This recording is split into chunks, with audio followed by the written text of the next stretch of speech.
But see now, oh, Uh, okay. Wow. Whoa, what just happened? I stopped. Hello, everybody. Welcome to It's a Long Story, place where we roll dice. I'm doing this fully blind as Discord freaked out. Okay. I can see you now. Welcome to It's a Long Story, a place where we roll dice.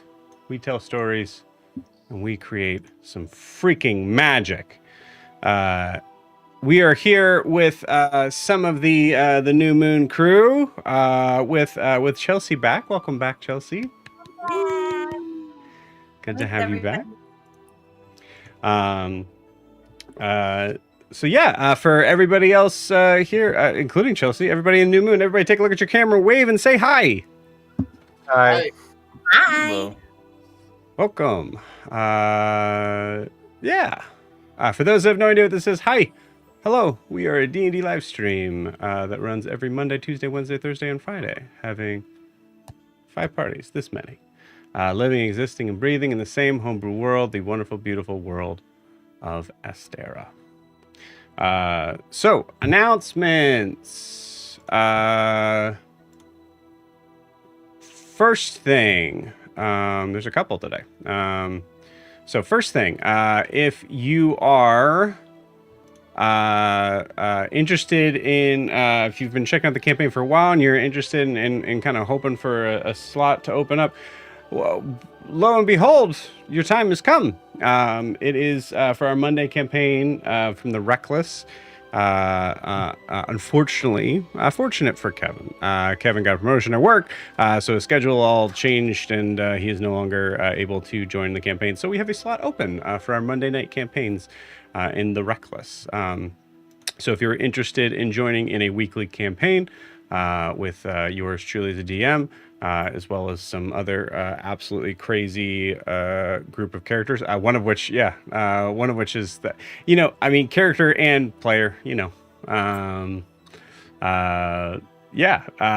please jump in. We'd love to have you. Usually we try to do like a face-to-face and just making sure that it's a good fit for both of us. But yeah, please feel free to check that out. So you can do so by going to startplaying.games/GM/It's a Long Story, where you can check out that campaign as well as something that we're trying out. And to be honest with you, I really hope it works out because my schedule has kind of switched around and possibly opened up to allowing Sunday afternoons as a space to be able to hold some one-shots. So starting this Sunday, we are reintroducing the Golden Lion Heist as our one-shot for this Sunday. That is... it's a pretty cool watch. I feel like I was trying to think of who did this here. I know we said that Jack hadn't. Matt, I thought you did. Yeah. Yeah, I did it. It was good. It was really worth it. It was like if you want Ocean's 11 / just more chaos vibes, it's very fun. We did it with, I think we were the only IMEA players in it, and the rest of them were kind of like newbies to the game. Really accessible. Highly recommend it. Just jump in. You won't regret it. Awesome. Thanks, Matt. I appreciate it. I did it too. It was fun. Yeah.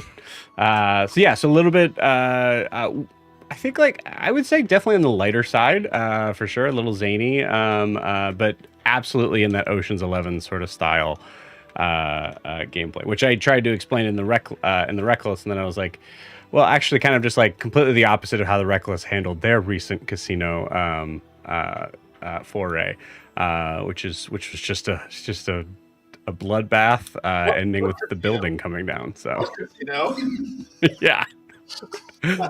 Joe, I don't know what you're talking about. I don't see it on the horizon. Granted, they shouldn't be building buildings that high if they don't know how to take care of them. So well, they should be buildings that rickety if they're going to be that high. Exactly. Yeah.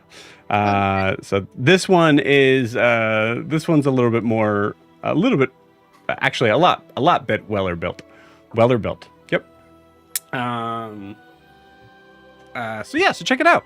So you can, again, just a kind of reminder, if you are interested in joining either that campaign or if you're interested in joining this Sunday's one shot, Both of those can be found at startplaying.games/GM/It's a Long Story.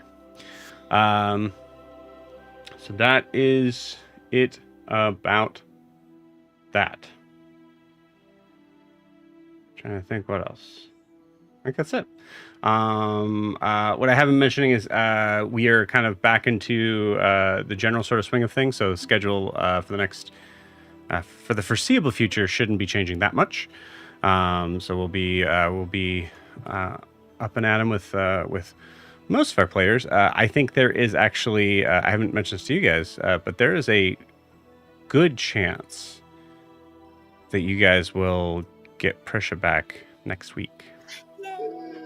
Yay! So just to That keep was a very quiet. Yay. I yay. thought we might continue talking. I didn't want to be that loud. Very good.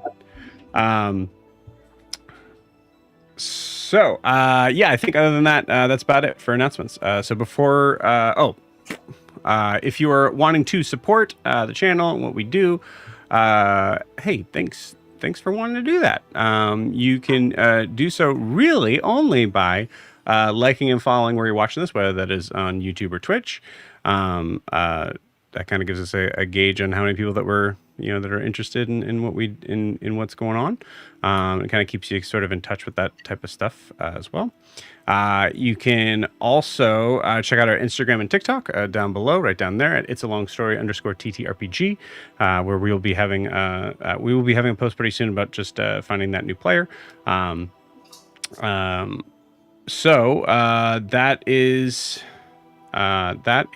that. Also, lastly, this is a live stream. So if you wanted to jump in and say hi, always welcome to see faces jumping in or saying something silly. If it's silly enough in a way that pertains to what's going on, you might see it down below. Yeah,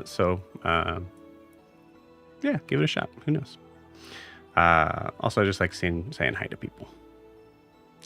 That is it for our announcements. So before we jump into tonight's session, I need to get a recap of where we left off with New Moon. So Matt, please take it away. Yeah, sure. The session began with the party gathered in the dark, unfinished floor of an abandoned Roar office building. Wind whistling through glassless windows as Tishy and Nadim, Gran, Ianthe, and newcomer Arlo sized each other up. Distrust was thick. Tishy and Nadim both wary, Gran cautiously hopeful, while Arlo, outwardly calm but inwardly noting exits and weapons, hoped these strangers might be allies. When the group discussed gathering intel on Ha Samal, Arlo offered to contact his resistance ally Maya. Using a bat as an animal messenger, he sent her the passphrase, "In death we rest," letting her know that that Bastille wished to meet. Maya's swift, threatening reply demanded their exact location. After a decoy tested them, Maya arrived. A Leonin soldier secretly working against the Roar, she recognized Tishin as Bastille, a now rebel title, and revealed the troubling news. Communications in the Leonin afterlife, the Eminence, were failing, and she still heard voices of the dead, including her brother Kainos. She was quietly building alliances against Ha Samal's leadership and urged Tishin to provide proof of his return to sway others to their cause. After she left, the group turned to note about the Shadow of the Sunken Lion. Tishin explained it referred to a monument marking deserters at the edge of the Roar territory. Escaping the building by jumping out of the window and casting Featherfall, they found the weathered monument and uncovered hidden thieves' cant. Where the forges died cold, the fire remembers. Linking it to the city's abandoned underground forges, where they'd once lost their friend Millie, they returned to the bar, hiding the tunnel entrance. A frightened bartender fled after touching Arlo's magically chilled hands, leaving the group to access the back room. Moving whiskey barrels with the Deem's water magic and open a hatch into darkness. We also kinda became a little drunk. Arlo drunk for the very first time. Descending into the cold tunnels, the sound of Tishin's ring on the ladder stirred memories of Millie's death and the impossible choice he had faced there. With old grief heavy on them, the party pressed into the depths beneath Ha Samal to uncover the secrets hinted at the rebels' cryptic message. And that is the recap. Unspoken rules of our marriage. The unspoken rules of Ha Samal are never talk about Ha Samal. And then number 2, trying to make my phone silent. The new phone. That's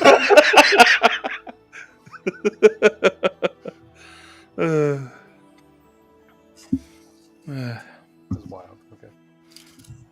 All right. I think that's everything. Did I miss anything, anybody? Didn't realize I was muted the whole time. I'm so sorry. Yeah. Thank you, Matt. I appreciate it. A small thing, just is Kinos. I think you said Kinos. I in the moment when I'm reading the text, I'm just reading the text and not thinking about anything else. So I think I said Kinos. Yeah, I did not say it right. All good. Kinos. Kinos. Kinos. Kinos. Yes. Awesome. Please take that point of inspiration. Anything else to add, gang?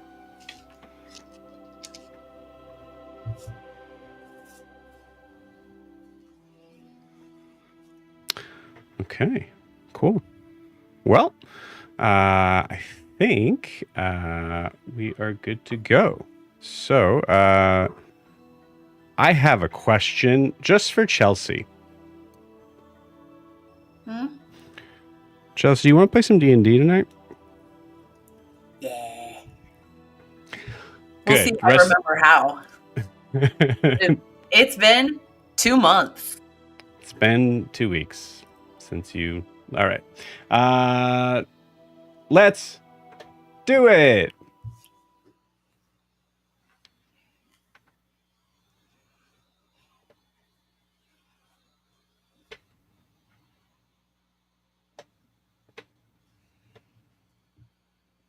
Found it. Okay. So as we come across our heroes, we pull up from the a full dark black landscape with a sudden lurching sound. A heavy hatch gets opened up, and we see light from above streaming in from an old rusted ladder. There is some talk that happens as we hear some murmurings, and with our Leonin friend leading down, we see the rest of the new moon in tow with a new figure. This strange, macabre-looking elf. You all descend down a ladder that, for some of you, is weirdly familiar. The scene is yours.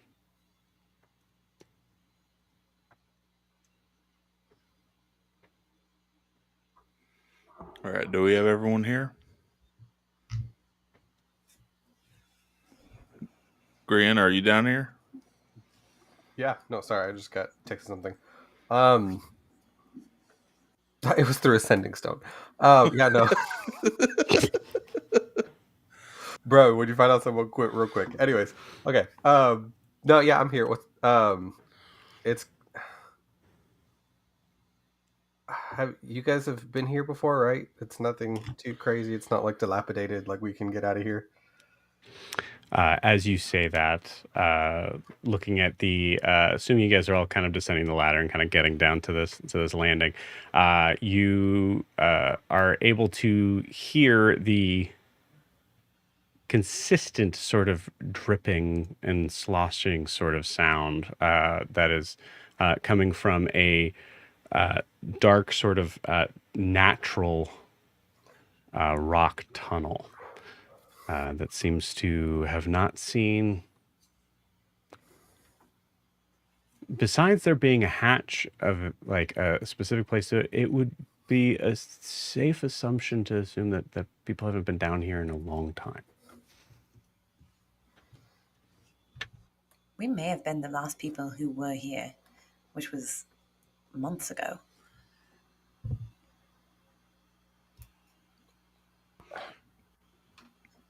It wasn't well traveled when we came, and looks like no one's followed us ever since. So Yeah, just but who keeping. knows? We were running from people, so who knows what they did before they left after we did.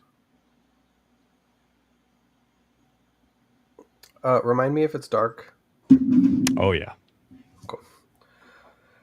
Okay, well let's see what they did, and I will cast light on my armor so we can get a little bit of light going. Okay. As you do, you notice that there is there's a strange bit of what looks to be a. Actually, I'll say Green. Give me a perception check. See how much you do. See. Okay. Doing better. That's a 16. 16. Okay, cool. You see on one side something that you were moving in a hurry. There's a very good chance you guys did not see this. Or it was open before. It's not something that was clearly represented for you guys at the time, but having less of a not running from anyone at the moment, you Green, you notice that there is what looks to be a cave-in sort of area just past the ladder, about maybe 15 feet in one direction. As you can see, rocks kind of sort of collapsed in on what was there. I would say with like a 10 would like be presumed that maybe that was actually a dead end and they just happened to just only make that space for that spot there. But you can see that there's definitely some sort of clear signs that there was more that was dug in originally. This would be a weird way to stop. And you see down the other end of the tunnel, it gets very thin. Only representing about maybe like 4 feet wide for a little bit, and then only sitting about maybe 10 feet high. Okay. 8 to 10, it kind of varies. Okay. So is the way through the way covered by a bunch of rocks, or the one that's just straight claustrophobia? I mean, we didn't. Tishian, roll me a survival check. Oh, sure.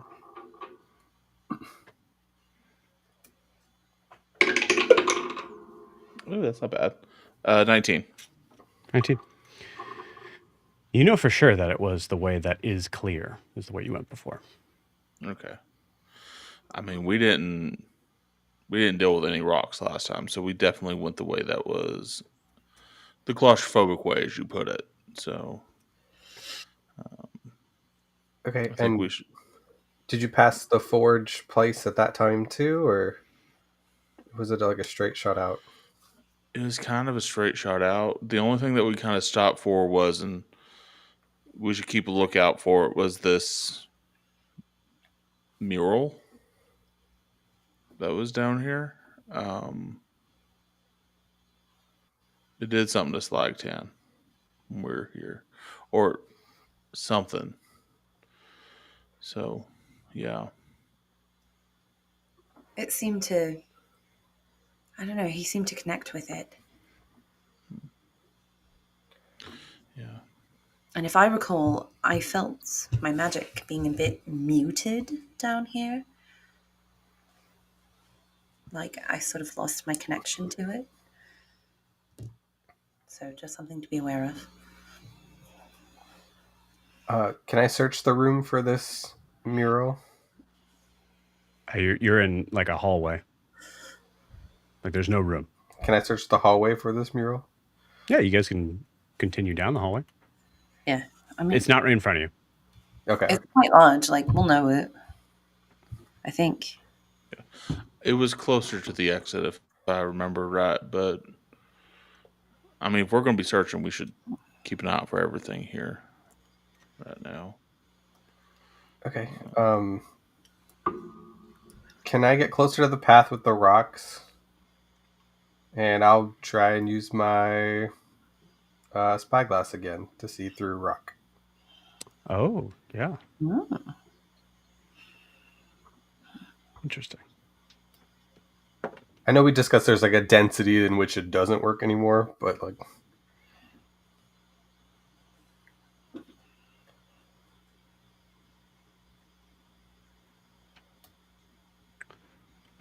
Give me an Arcana check. Or sorry, no. Use your spellcasting modifier. Okay. Damn, it's less. Okay. Come on, big money. That's gonna be a 6. Okay. As you try to kind of like focus in on the spot here, you recognize that there's a good possibility that that you would definitely need some light behind you to be able to kind of see enough through the glass. And so casting light, as I assume you do. Actually, I should ask, do you? Yeah, I have light on my armor to give us a Okay. little bit of... Cool. With that, you know, it's hard to say. It's something that you've like tried to kind of focus in. You've only used this a handful of times, and in this case, you're remembering that there was something to do with like the sort of like focus level. You're able to kind of tell a distance, but it just you're not able to kind of pull anything in. Okay. All right. Well, I can't see through the rocks.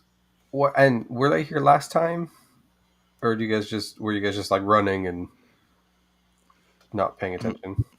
We had Brayer on our back. We had to get out of there. So I don't remember paying attention. Ianthe, Adim. Oh, I had my dying sister with me. I wasn't paying attention to anything. I was running. Okay. Well, I guess it would make sense if the claustrophobic way is the way that led you guys out, then maybe this collapsed tunnel might be the way to the forges.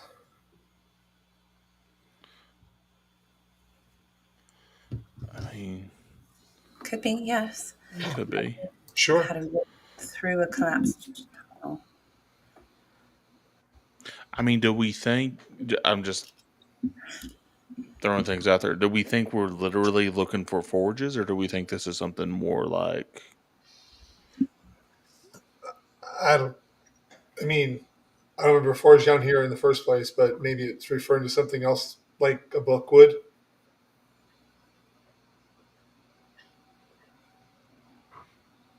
I mean, should we look for a way around the rocks to a grand sand? But like, I just don't want to.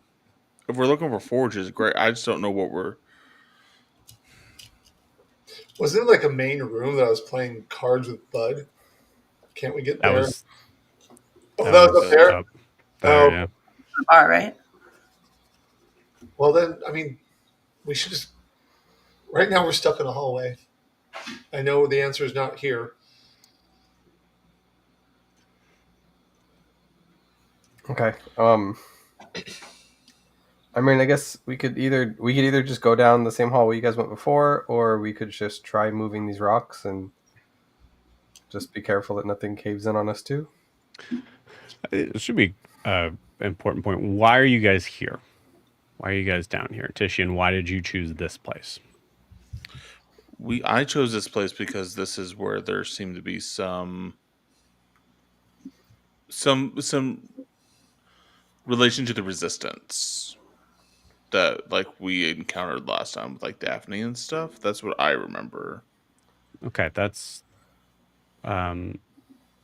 you referenced something specific last week that made a little more sense to me on the idea of, because you were thinking about like, okay, so maybe it's not a forge.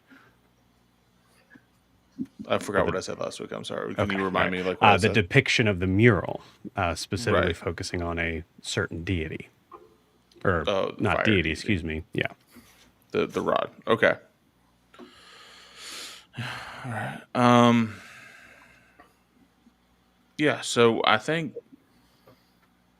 let's start with going back to that mural. I think we should find that mural first because that's where the weird stuff with Ianthe's magic was happening. That's where Slagtan encountered that weird something. And if there's something down here to find, I bet you it's connected.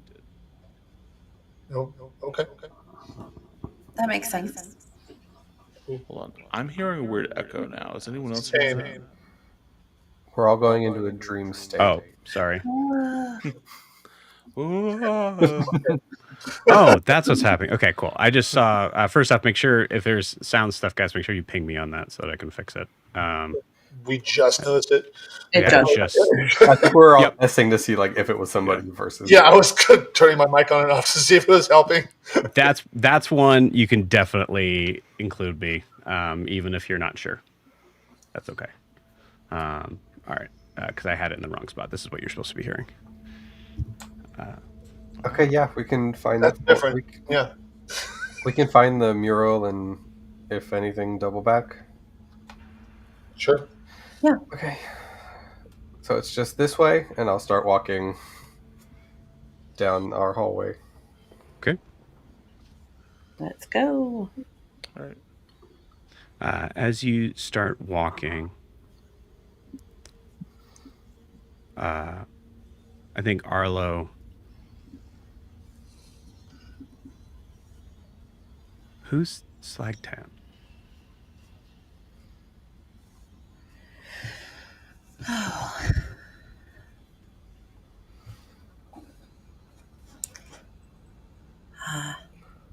I suppose I'll be the one to tell the story. Slagtend was a friend of ours. He was here with us last time we were here. He's not here now.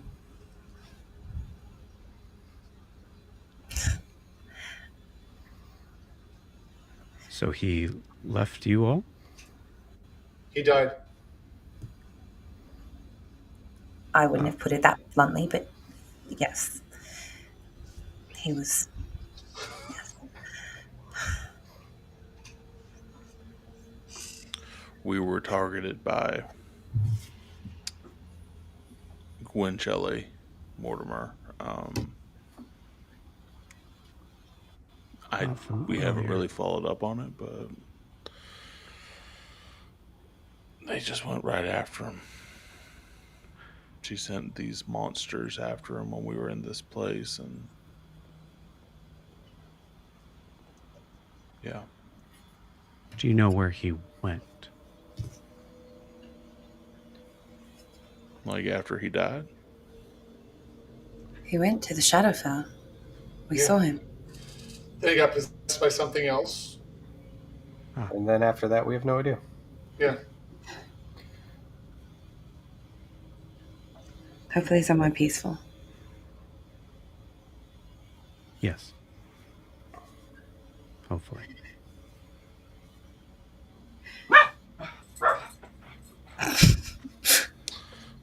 Above board, as Joe's dealing that. Did we or did we not see Tal take over Slagtan's body? We did. We did. We fought him. Yeah, that's why I said Yeah, you did. possessed by something. Yeah, we did. I was referring to Tal. Yeah. Right. Okay. Just wanted to make sure I was remembering correctly. Yes, sir. I think Adim just didn't want to divulge that information. Yeah, I don't. Okay. I don't know Arlo well enough to start saying, yeah, and then there was Tal, and we met this other party, and these are their names. The complete opposite. You all beat me to it. I was gonna be like, yeah, and then So you don't want to immediately trust the new person. Okay, I got it. So we're gonna, yeah.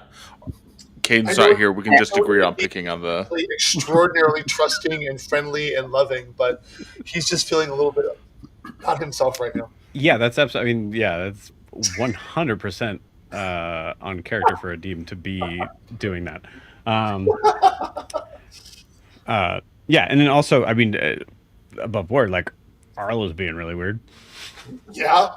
Like, Arlo just said, where did he go? Interesting. You start to see that same familiar mural.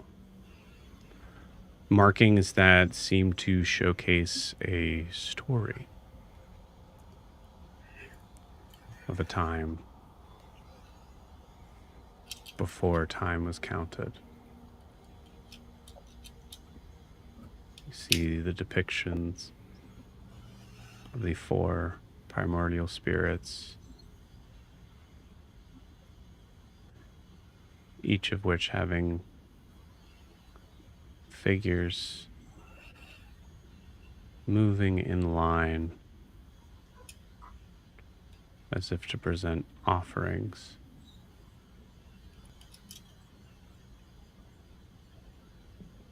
And in the middle,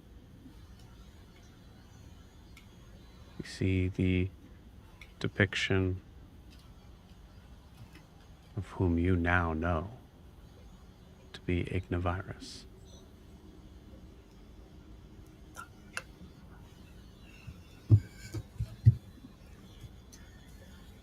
Strange. I have no reference for these depictions.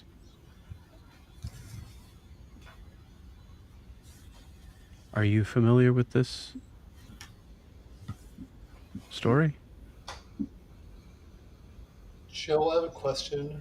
Now that we've been to Zajar. Can't hear you very well, Jack. Oh, sorry. Now that we've been to Zajar, can we reference any more of this than we could when we first saw it? Maybe.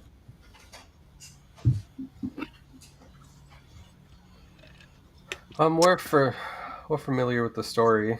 I think really no more than anyone else.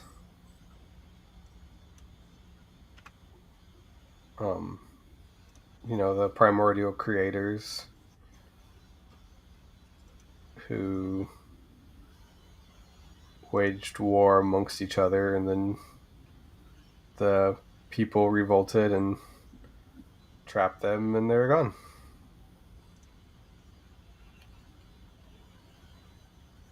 Our little creation myth, if you will. And when was this supposed to happen? I mean, if you believe myth, it's already happened. What a crazy response. When did this happen is what he's saying. I thought you said, when was this supposed to happen? And I was like, Yeah. Right. When was this supposed to happen? but if you mean, when did it happen? Actually, honestly, Arlo would say it like that. Like maybe this didn't happen yet. I don't know. It's a great question how long ago this happened. I want to say 10,000, 2,000 years ago, 1,000 years ago. Hot, cold. While they're 500 years saying ago. that, because Arlo just asked that, I'm going to look at that mural again. Not that it deems very bright, but he's been dealing with prophecies, Adim, trying to read that damn thing. Yeah. Is this history or is it a prophecy? Is this something that's coming back? Interesting. Give me a.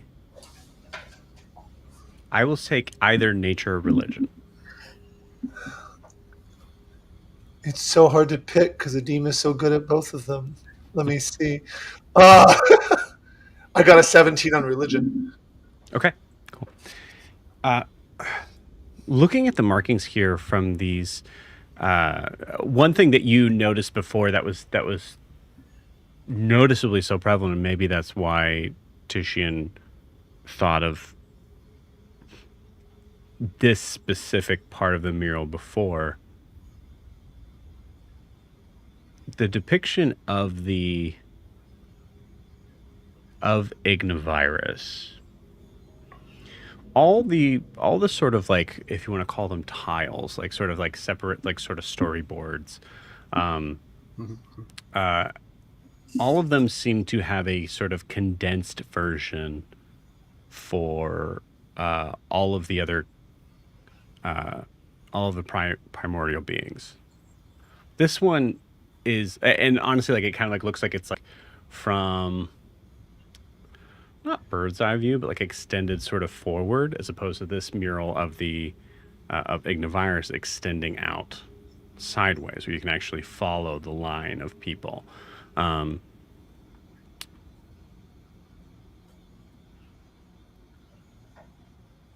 With a 17,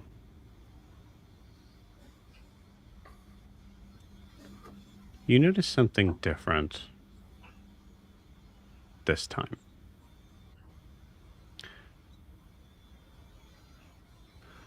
The markings show not only figures in line towards some of them seemingly like kind of like holding boxes or squares, some sort of like very like general sort of depiction of some offering.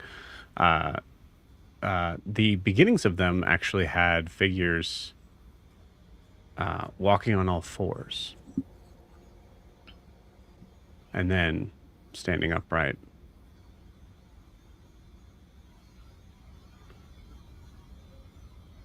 And then you notice that there's some markings around them that were kind of confusing, that I would say like look like they were like sort of like etched out, like sort of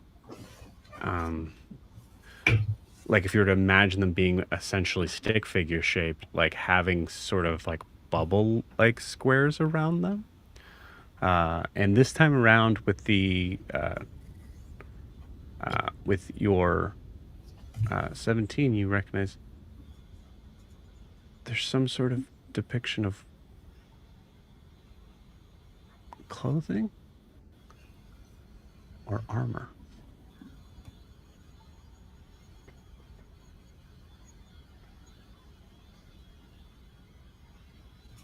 Does that clothing or armor look familiar to me? Like, do I recognize it? No. Like I said, it's very crudely made. Okay. I'll point that out to the rest of the group. I'll like, doesn't this look like some kind of clothing or armor here, or am I making that up? I mean, you have a better understanding of what armor looks like than I do. Clothes, I suppose. Can I look at the armor, Joe, and see if I can identify if it is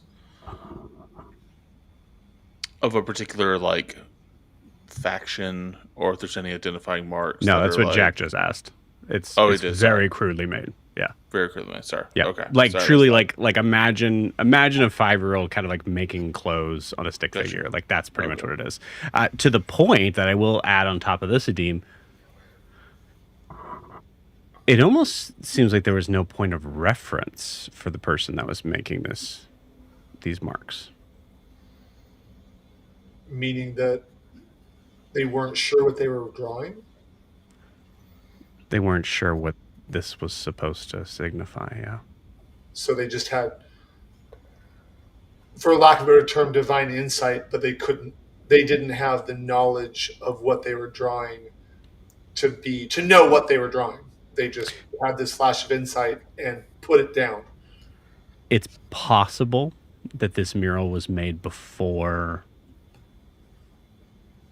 depictions of whatever armor this was supposed to be even existed. So maybe this was made, and I point back to where there's four-legged creatures. This was created back then, before people were walking upright. Is that a thing? It's possible. No, I'm asking them because I'm just like, Yeah. is that a thing? Because the dean doesn't know. For the rest of you, and I'll include Green in this, go ahead and give me a history check. If you're talking about there's a transition between being on all fours and standing upright, yeah, absolutely. Yeah, sure. Ooh. I rolled a 19, a natural 19. So, and I have 0 to history, so this is big. It's a 10.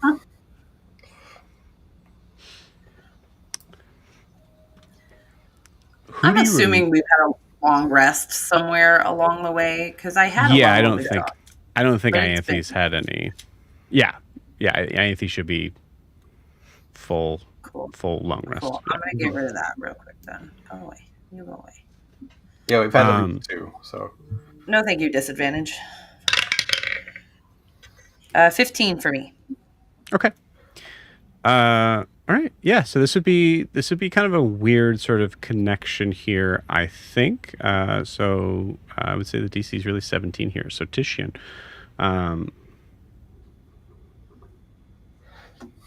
who had a strange reaction to this? It's like that.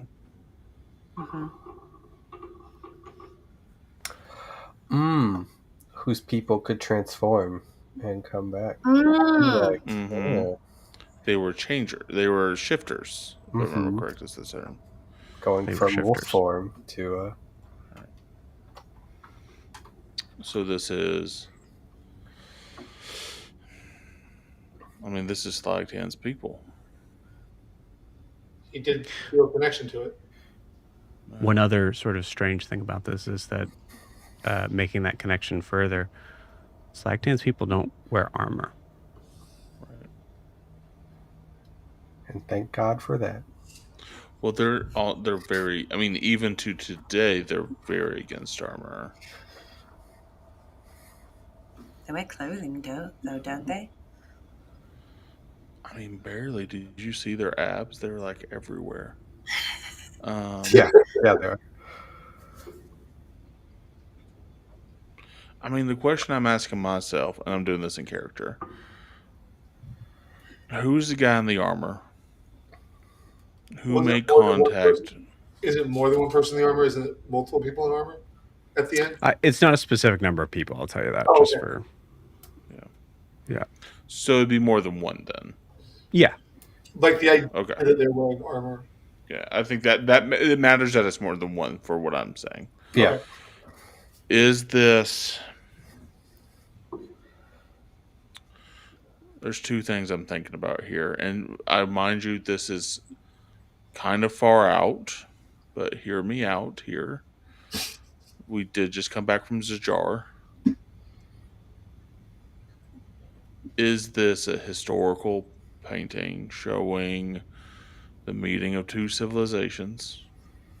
Maybe starting a barter or trade situation or anything like that? Or... This is going to sound stupid. Do you think this could be like prophecy of some sort? I mean, we did just come back from Zajar where everything is prophecy. Possible. I mean, it's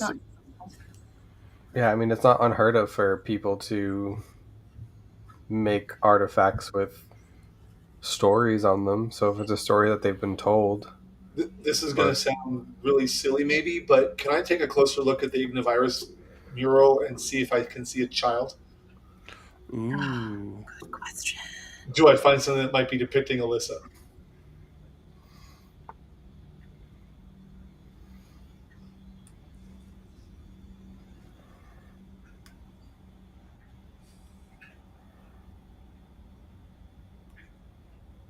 It's hard to say exactly.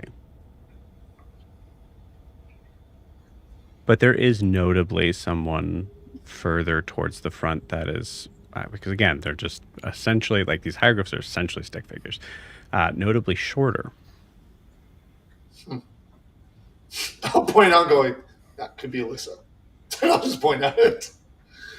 Do we know anything? Like, what do we know about the other rods? Like, where they're being kept? Do we know anything? Mm-mm. Okay. We just know that there's a group that possibly still has one, and then there's one that Mongoose crew is making their way possibly towards, and then the one that we have, and then And we the don't one know where they're kept or where they're held. No. I right. thought Elgin told you where they were going. Yeah, Or not? they Maple We Leaf. know. Maple Yeah, Leaf. we know Yeah, where so they're. you do going. know where there's most She- likely one. Yeah, she said there might be one, so they were going that way. What I was looking for was like it was in a rock or it was in a painting or do you like I was thinking if I could find something else that I could put to one of the other, because if there's a small person that could be Alyssa, if I know that there's A reference to whatever they might be like testing. the air rod is in a painting, I could go look over the air mural and be like, do I see a depiction of a square with something in it? But As far as you guys Well, know, know this is that. this is the only mural that you've seen depicting this. No, I think what Jack meant is like the painting being like the object that the primordial is trapped in. So like if we go to the Unduluth yes, image, is there a cane or like right. 'Cause, I mean, I know Oh, we talked about that oh. metagaming, but Adim doesn't know that, so that's why he was saying, "Do we know about any of the other rods?" Because then I could Gotcha. say, "Let me look at do I see a cane?" But I don't know that, so I but can't. if we see a list, is it a far stretch to be like, is there some kind of reference to the others? Mhm. I'm gonna go ahead and look because all the other three. Is there anything close to the center that seems to be out of place from the other groupings, like the short person, the small person in the near Ignivirus on that mural? Is there something similarly odd near the center of the other three paintings? Give me an investigation check with advantage. Okay. And I will tell the party what I am looking. I will tell Newman. Maybe I can find something. Or I'll take the or 19.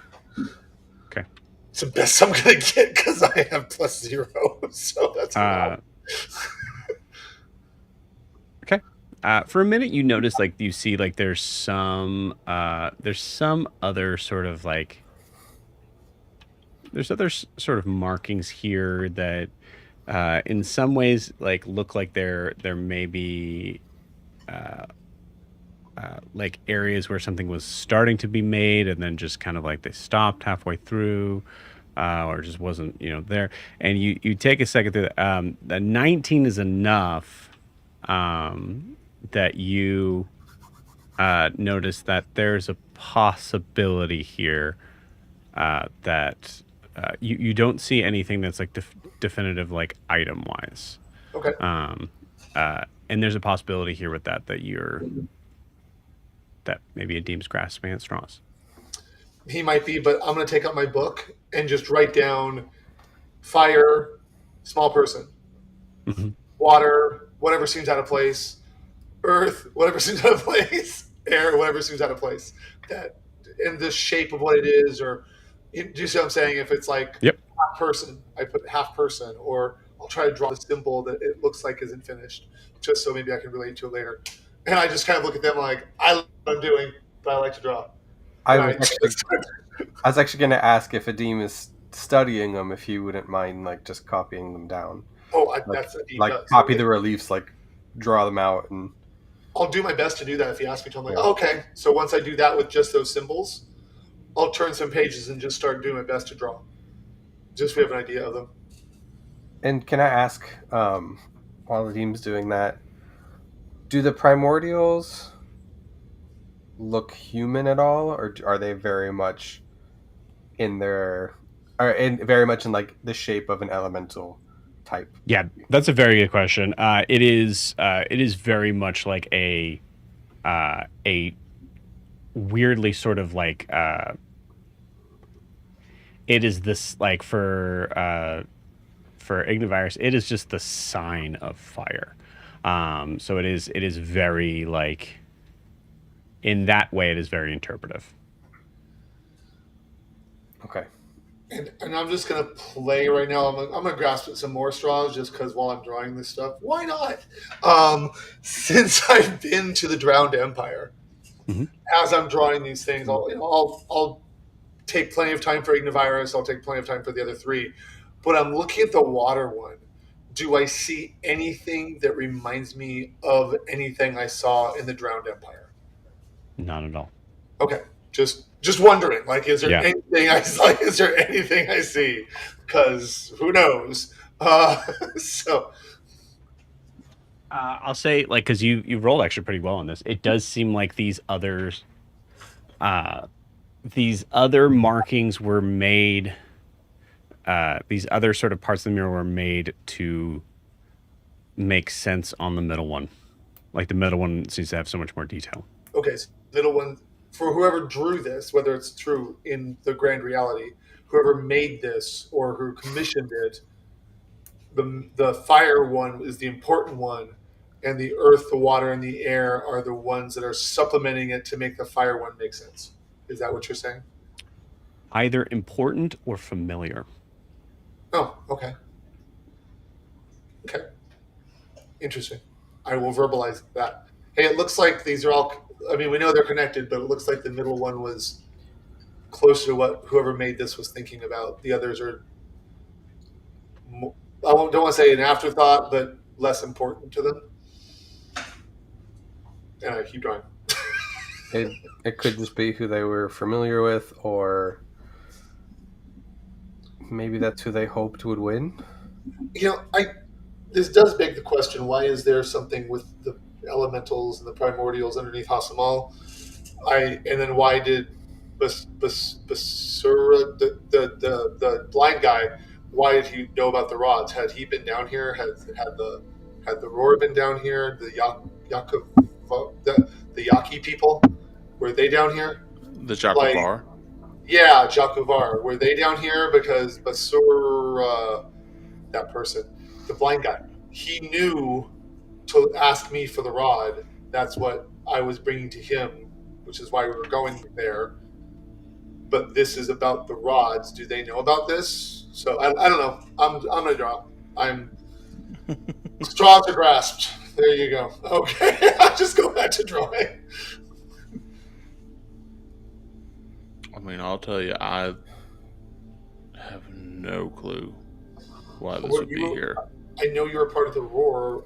Were you part of? I'm a little unclear about what the Jakuvar was.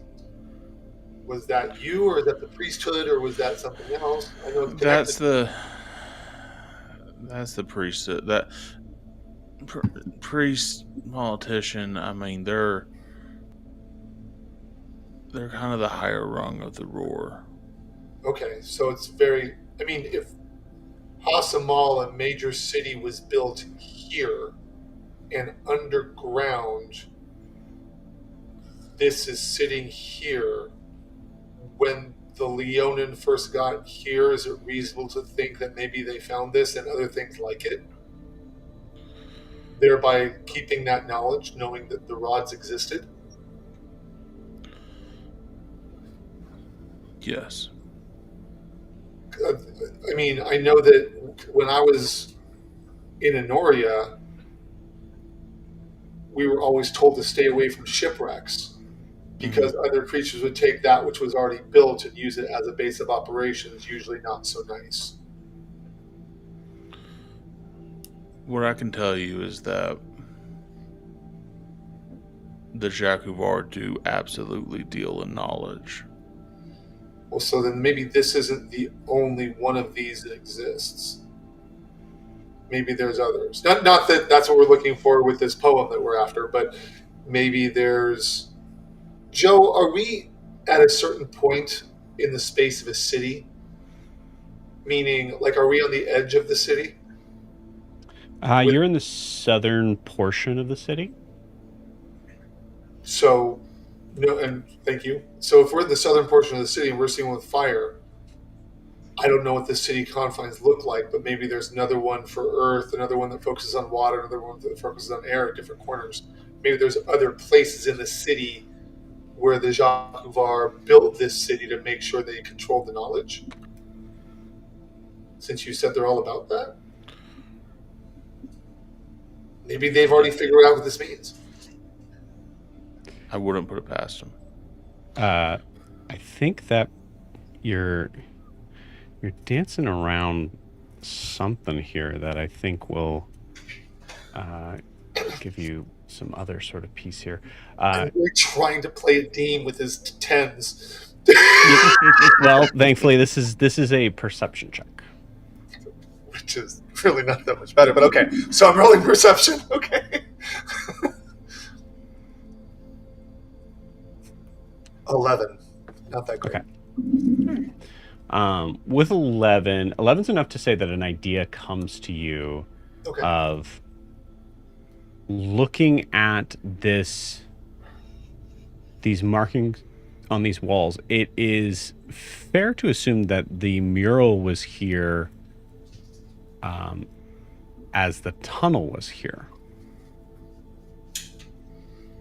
But what if the tunnel actually was here after the mural? And I'll say, Adim, tell me how you try to determine that. I don't know. What you said does not make sense. How would you build a mural in the middle of the ground before you built a tunnel? Like if it was a cave and you just kept digging past it. Oh, okay. Got it. Okay, so Adim starts looking around with that thought. He's like, okay, well, he puts down his quill and he says, okay, well, he'll just say it out loud because maybe they have an idea. Yeah. Sure. He says, what if the tunnel ran into a cave that was already built? What if this mural was here before the tunnel? Is there any? I mean, because Adim is working with so little up in the gray matter area. He starts looking at this area to see, because if caves were made, he knows caves underwater. Right. So he knows that if caves are underwater, something made the cave, like lava or something. It would look different. Does the rock around the mural look different than the rest of the tunnel? I'll say with an 11. It's very slight because it's so dark in here. Right. It's very slight, but you notice that the area around, and I believe we also even mentioned this before, but it was so slight and there was so much else going on. Running for our lives. You're running for your lives.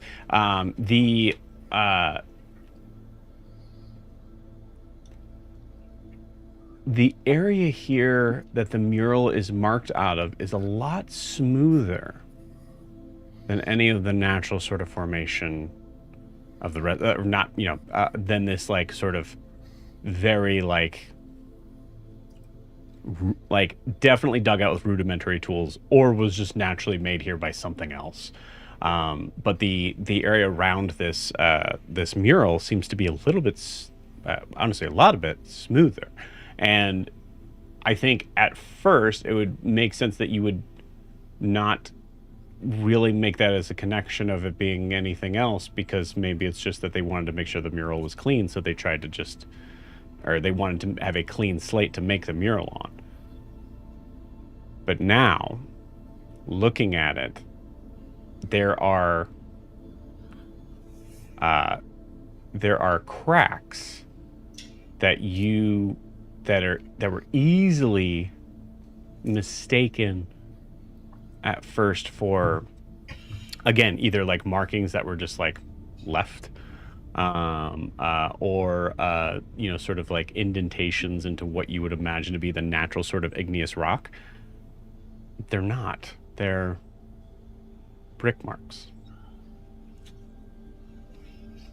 Brick marks? They're like if you think about like how boulders are put together, like the space Oh. between them. Okay, so this was not just naturally formed. This area was built. Someone made this. You may be looking at a wall. I was just gonna say. Yeah, so that's what I was. So I'll point that out. Like, wait a minute, it is different. This, and I'll point out what Joe just said rather than do it in character. Yeah. And point And out. it's you like as you guys kind of see it, you said it like like a DM has to like literally kind of trace the sort of marks because those blocks would have to be massive, which is why it would be so hard to see otherwise.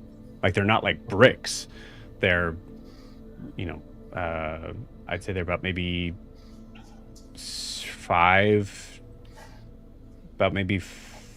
feet tall to like 4 to 5 feet wide. So when you say bricks, is it more like? Yeah, I don't mean bricks. I mean like bricks in the same way that like the pyramids are built with bricks. Like they're just Yeah. large. No, I get that, but I'm just. Okay. Are they all uniform shape, or is it more like the stone walls I see in the desert, where like this is a stone, and then someone searched for another stone that fit into it, but it's not exactly the same shape, and over time they made a very stable brick wall or home, but the rock is not the same. They're not like this size, this size, this size, this size. Sort of an in between. It's in between. Like same sort of thing of like you think it was probably rudimentary tools that were made for it, but it definitely looks like it was meant to look more uniform. Okay, so maybe I have this shape, and I'm going to find this other rock, and that's close, but I'm going to chip at it until it's better. And now, okay. So this is so yeah, I'm just like, wow, this is really, so his smooth brain goes, wow, this is neat. Can I, in looking at the painting, can I tell if in the middle where Ignivirus is, that it looks like the people are coming together to like ban against Ignivirus? No, it's not. It like honestly, looking at it, looks like it's more like paying tribute. Okay. Where the mural is, on the other side of the mural, because this looks like it was here before the cavern was here. Correct. The tunnel. Correct. The mural was here before the tunnel was here. Yes. Right? Okay. So on the other side of where the mural is, if this was a room that was all made, do I see the same stonework on the other side? If it's a room, then wouldn't I see evidence that? Do you see what I'm saying? Yes, but you see what looks to be maybe natural cave wall that seems to have uncovered this wall. So you can't see anything on the other side because it's the kind of like igneous rock is around in all directions this wall. Yeah, I'm one. Maybe I'm thinking about this wrong. Okay. Can I touch the mural? I want to touch the butt. You want to touch the mural? Yeah. You got it.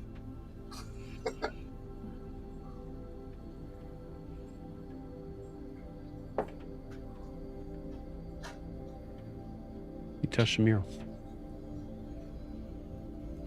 Nothing happens. I just turn to them and be like, oh, I thought if Slag 10 touched it and, if we've all been a part of this, then maybe something would happen. Graham, you're not really supposed to touch art when you go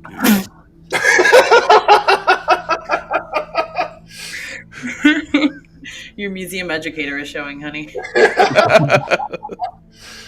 Why doesn't Ianthe try touching the mural? I will. Did you touch it? Yeah. With your good hand. Okay. Cool. Yeah, with not my cursed hand. Oh God! Could you imagine? I'll do it if it'll do something. With not your cursed hand? With not my cursed hand. Okay. Nothing happens. I'm not going to do the crazy thing. Do the crazy thing. Yay. Okay, I'm curious now, not for that, just because why not? If I gather a little bit of water with shape water from the moisture, Mhm. and I put it up against the water elemental, does that do anything? So I don't touch it, but Oh. push water against the water elemental. See, Man, you I should've- touch it, and you guys are like, "Oh my god!" A Deem attempts to wash it off, and you guys are like, "No, that's fine." I'm not doing So- power washer move. I'm just bringing water up to it. So what's really funny is Adim, you're in the wrong campaign. Nothing happens, but I like where your head's at. Okay, which campaign should I be in? I'm curious. UA. UA. Okay. Damn. Okay. Well, All right. so UA, call me in. Apparently, I can do something. Just so I'm not the only one out, I'm gonna just team bonding experience. We're gonna touch and like get our greasy fingers all over this art, this Yeah. 1,000-year-old cave painting. Cool. The team has no respect for art. Titian, you touch it? Yeah, I touch it. Roll me a religion check. There we go. I see why Joe didn't have me roll. That's fine. Oh, that's a nat 1. Oh, Okay. Nothing happens. cool. I would offer to use my inspiration right now, but my religion sucks anyways. I rolled one for fun, and I finally got a 19. But it was for fun, so it doesn't count. I am curious about something, and I'm gonna do this carefully so the museum manager Titian doesn't yell at me. I will use. I'm not going to rap on it really hard, but I am going to use my knuckle to see if, as I'm going around, as I'm drawing in different places, if it seems like if any area of this mural has something behind it that's hollow. Interesting. So like just seeing if I hear anything, because if I'm drawing it, I may as well like, is there anything here that like I'm trying to not damage it. I'm not like using like the end of my trident or anything, I'm just like seeing if I. Okay. Cool. Give me. Yeah, I would call this perception. Okay. That was a nat 1. So you see what I'm doing, but I go nah, and I start trying again. I'll try that damn scope again. Great. And just look around and see if I can see through it. You Y'all- immediately see. I'm not kidding you. You immediately see that there is something on the other side. A massive sort of open space. Give me a perception check. Not massive, excuse me. An open area. Okay, that is a... Fuck's my perception. That's a 14. Okay. You see that there is there's what looks to be like a kind of like a sort of maybe like end table sort of not a beer. What's it called? The like kind of like elongated sort of like almost dresser, but with no drawers or anything. Like a That has a console lot of basically like an elongated sort of stone box that has a bunch of sort of like markings on it that you don't really recognize. And then you also see on the other side, or right next to it, is a very large bronze lion statue. Not Leonin, lion. Okay.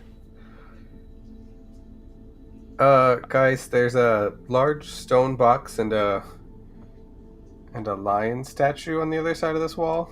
There is something behind it. What did you get perception check, Wes? 14. 14? Okay, cool. You also notice that the flooring looked to be rather ornate. And it's also got some really pretty flooring. Not this dusty old flooring out here. Hey, can you control how far back you can see with your spyglass? I can try. Do I just like turn it? Like, how does... Yeah, sure. Oh, I was asking Deem because he knows how to use it. Oh, well, so if you're having a spyglass, and I don't take the spyglass from, but I'm like, yeah, you would focus on different areas. I'm just wondering if there is something behind this. Was it a permanent structure to block it, or is there a door mechanism that you can see on the other side so we know that there's a way to open it? Can you see like hinges or something that's on the other side? Because I absolutely think that Caden would do this if he was here. Arlo touches the wall. I'll be back. And you see him disappear. Team gets a dark look on his face. All right. So Tishian's going to try to follow. What the hell is happening with Arlo? Okay. Really quick reference, because I think I missed it. Is this the wall behind the mural? Yeah, because I'm assuming I'm picturing him walking through like it's a imaginary wall or illusory wall of some sort, and he just walks through it. Is Did he that what happened? walk through it, or did he No, I just think like he disappeared. He popped. So you guys only see one wall. It's when Grian used the thing to be able to see past that there was more behind the wall. Remember last meeting when he would teleport different locations? I think he teleported behind it. Oh, I see. I mean, I can do that. Okay. If anyone else wants to go in there. I'm just gonna, you know what? Fuck. I this. kind of want to. Let's see what he does. I'm going against my better nature. Give him a second, because every time I say kill him, I'm wrong. I'm going to. Is it just behind the mural, Grian, that's empty, or is it the whole wall itself that like? It's just a room behind the mural. All right, I'm taking Morden's hammer. I'm hitting the mural. Do not fucking touch it. I'm like, wait, there might be more information. I'm not done drawing it yet. I did say he'd be right back. But if you want, yeah, go for it. I mean, there's no other way I can see to just get behind that wall. You just yelled at me for touching the art, and now you want to bash the art. Hold on. Let me finish drawing it at least so we have reference to it. There's only one way we're getting behind this wall, and just out of character that I can think of. How? You don't know that. Out of character, you don't know that. Joe, that's why Arlo went to the other side of the wall. I have never been more certain of anything in my life, Joe. Someone said, I think there's a reality of like as an NPC sort of thing. I get it. I would say if Caden was literally here and he did this, and then Tisha was like, well, I mean, he's not coming back. So no, I will wait until whatever. I will wait. Okay, cool. I'll use the spyglass to kind of watch what happens behind the... After about a minute, Arlo comes back. It's very interesting in there. I don't see a way through on the other side. Okay, so Tishian, good job. But before we break through it, can we consider letting me finish drawing it, and or ask Ianthe to get us back, because she said she could do that. Who wants to go? Just a moment ago. Is that what Ianthe said? Yeah, she absolutely did. And you were like, "There's no other way." I'm sorry. I was pulling my hammer out, and I can't hear anything else. That's what I'm like. So whoa, another way. Are you thinking like dimension dooring? Mm-hmm. Do you have enough to get us out? Yeah. I can't take more than one person, but yeah, I can get us in and out. Does it have to be somewhere you can see? I don't think so. Because it can You know go how pretty far far. away It it is? can go pretty far. Oh, I have a. Can I get a ruling on something? Sure. Can anyone see through Grian's spyglass? Or is that something innately to Grian? Are you asking, can I use Misty Step because I can see it because I'm looking through the spyglass? Yes. No. No, I would say it wouldn't work that way. I was Nice thinking the try. same thing with Far Step, so that answered my Yeah. question. Check something.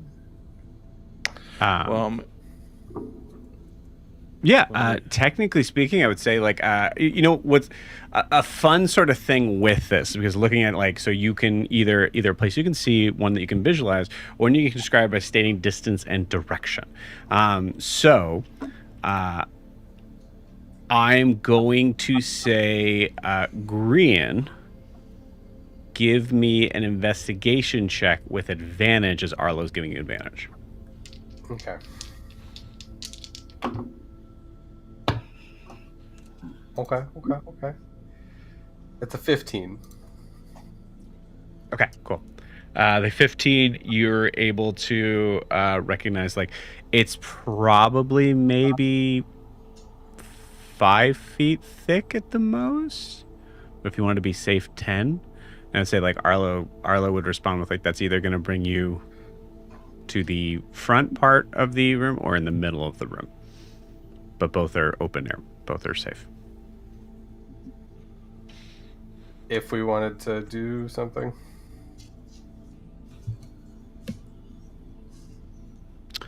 For Ianthe's dimension door, she needs to know specifically where to go. Okay. Yeah, so then if it's roughly 5, safely 10 feet inwards, Ianthe, you can get at least one of us in there with you. So, well, don't do it yet. I'm just thinking 2 things. One, I would love to conserve my sister's magic in case something bad happens in there. And 2, I have no issue with breaking this wall as long as we have a record of it so we can refer to it. I just didn't want to do it before we did that. So if we're going to go through, I think we should all be together because I don't think half of us should be out here and half of us should be in there. That's a good point. You see Tishian just twirling the hammer in his hands at that comment. Does that mean we have to destroy this mural? That's what I'm trying to draw. If you can give me a second to at least draw it to the best of my ability, which, granted, I'm no artist, but we can at least refer to it. It makes me sad, but I'd rather not separate the party again. We keep on getting... No, you're not wrong. My being sad is not a... Well, if we're right, the Jakuvar have record of it too, so we can ask them after we topple them. Sleight of hand check, Adim. Sleight of hand, okay. 11, not very good. Can I take my time? Can I take my time for advantage? You have do you have proficiency in sleight of hand? I do. Okay, cool. Yeah, so you would have added that because of your okay, cool. No, I just say it kind of takes you a little bit, and it's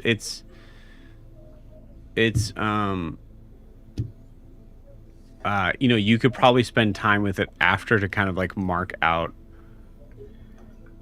notations of specific things, or you can spend time doing that now. It just means you're going to be spending more time. If I do it later, will it be as accurate with a modicum of notes? Depends on what you roll. Then I would prefer to take the time now because this is world shattering what we're looking at. So I'd rather, especially if I can relate this to the prophecy that is in Ashar's libraries. Right. So you guys are here for about 10 minutes. If that's okay. You guys good? Yep. Okay. While he's doing that, can I get a feel? I don't know what I did last time, but do I still feel that same muted? I don't know, mute on my magic. Roll me an Arcana check.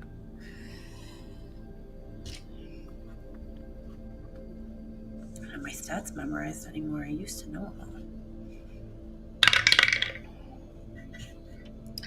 all. 18.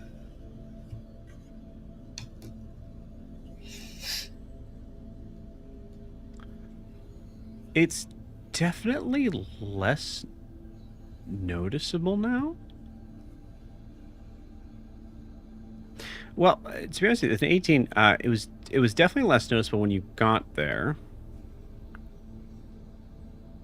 And once Arlo came through, you feel like something, but it's really slight now.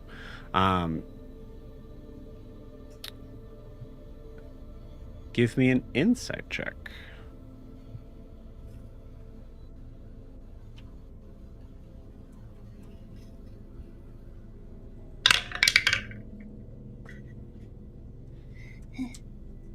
It's not as good. 10. 10. Yeah, with a 10, it could be that you're stronger now than you were before, magically. I mean, it could be that there was something on the other side that was blocking that. Granted, you haven't been to the other side yet, so it's kind of hard to sort of gauge that, but you're not entirely sure. Grian, do you feel like you've never been here before? Do you feel any sort of... Does your magic feel any less?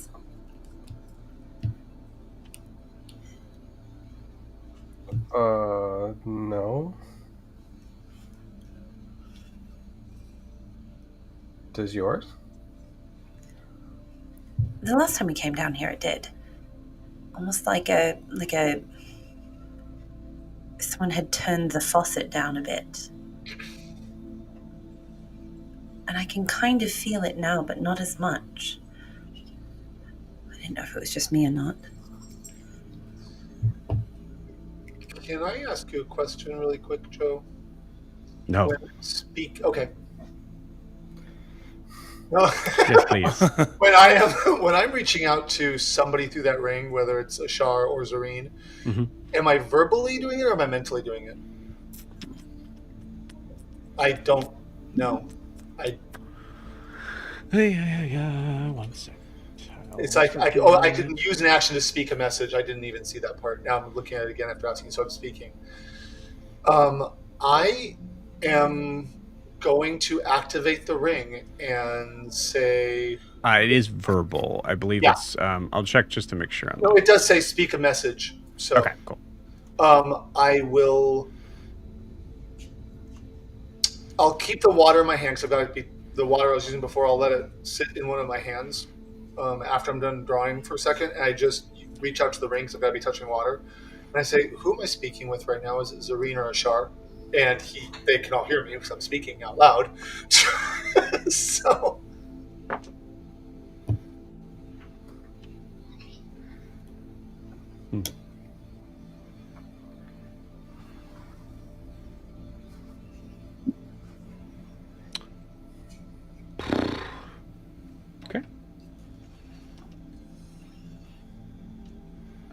There is no response. Oh. All right. So they're feeling a warm pulse like a heartbeat because I'm trying to reach out to them. Because that's what I would feel. Okay. Well, I'll ask them later, I guess. And I'll just kind of look at Ianthe. I say, I was going to see if I described this to them, if they could relate this to the prophecy that they know. But they're not answering. So, did we know about our prophecy beforehand? Have you learned more about it? Not yet. I was pulled away last time. I know that I'm in it, and then that's all I know. I'm trying to... That's one of the reasons I want to get back to Zajar, is to get to the rest of the prophecy so I can tell you guys. This is wildly new information. We know there's a prophecy. I'm sorry, and you know that you're in it? That part's new, yes. Well, I mean that's I great. The rest of you are. We knew the 6 were in the prophecy. Mm-hmm. I know the part. I got through the part that I'm in, and then I was called away. And how did you get to this part? Pray tell. The libraries in the Drowned Kingdom. They just happen to have a book on the prophecy. They don't just happen. There's apparently an entire order kept keeping them, and apparently I got into an argument with Ashar because I'm not supposed to read them. Then I reminded him that I am them, and he backed down a little bit, but I haven't spoken to him since. So are you saying that your dad not only has books about the prophet, he has a whole library section of books about the I prophecy? don't know for sure. I know that one of our sisters is in charge of keeping the library.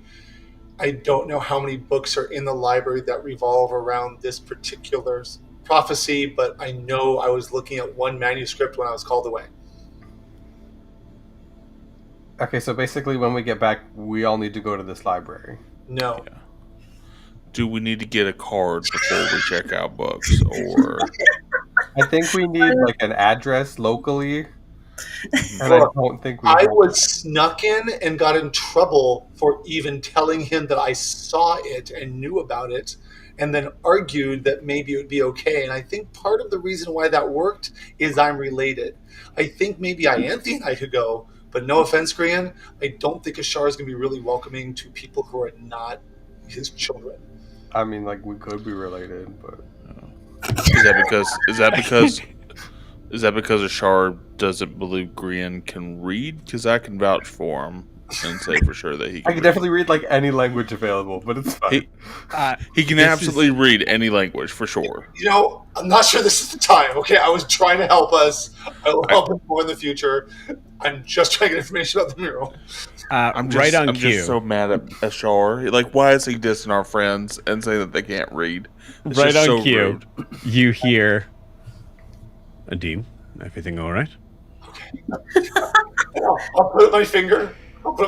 Hey, Jack. He's a very busy dude. Okay. Whatever. Sometimes he I needs. know. Sometimes he's in the middle of something. He's I also know, a very and I'm single selfish. dude. And, Anyway,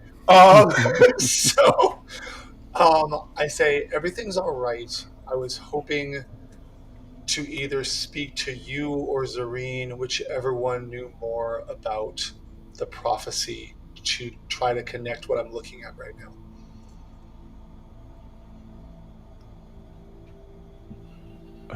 Excuse me for a moment.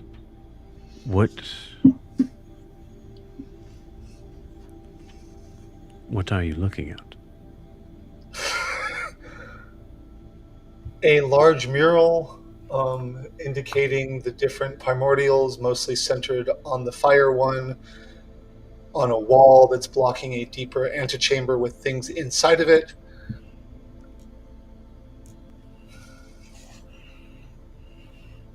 We'd seen it before many weeks ago. I was going to say years, but I realized how little time has passed. We saw it before many weeks ago, but it didn't really click because we hadn't been involved with the primordials yet. But now I'm standing in front of it again, and we might have to tear it down. So before we do so, I was hoping to connect it with whatever information exists. I see. And you guys can hear my side of the conversation. I'm not whispering. Well,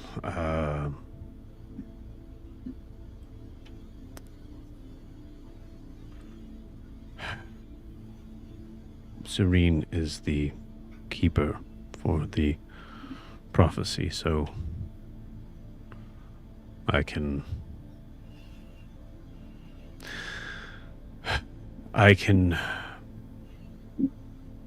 give the ring back to her on the assumption that if you are in danger, that you would make sure that Zareen tells me right away. Adim, Does he wait for a response? feel free to roll me an insight check. Okay. You don't have to. I will. But I do want to respond, but I will roll the insight check first. You got it. 13. contest it. Okay. I rolled an 8. Okay. It's. I would argue that there is a possibility that there would be something that would also be like kind of disadvantage in this, as it would be not something that you're used to. But there is a twang of like, why did he keep it then? If he's not as familiar with the prophecy stuff, and there's a version at least of this that you think he's worried about you. Okay. That temporarily thaws Adim's ice cold heart, but only temporarily. And Adim says out loud, he says, what does he say?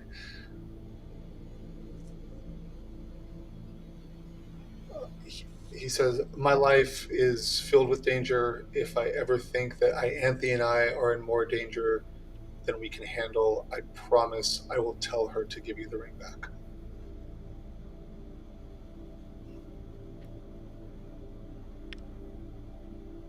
Awkward silence. Good. I will find her immediately, and I believe you need to initiate the conversation, so... That's not what you said, but okay. Because she can reach out to me if she wants to get a hold of me. It says so in the ring. That's to Joe. I'm not saying that to her. Great. Your dad just doesn't know that then. Oh, okay. Maybe. He's too busy. He's like, there's this ring. NPCs can't know everything.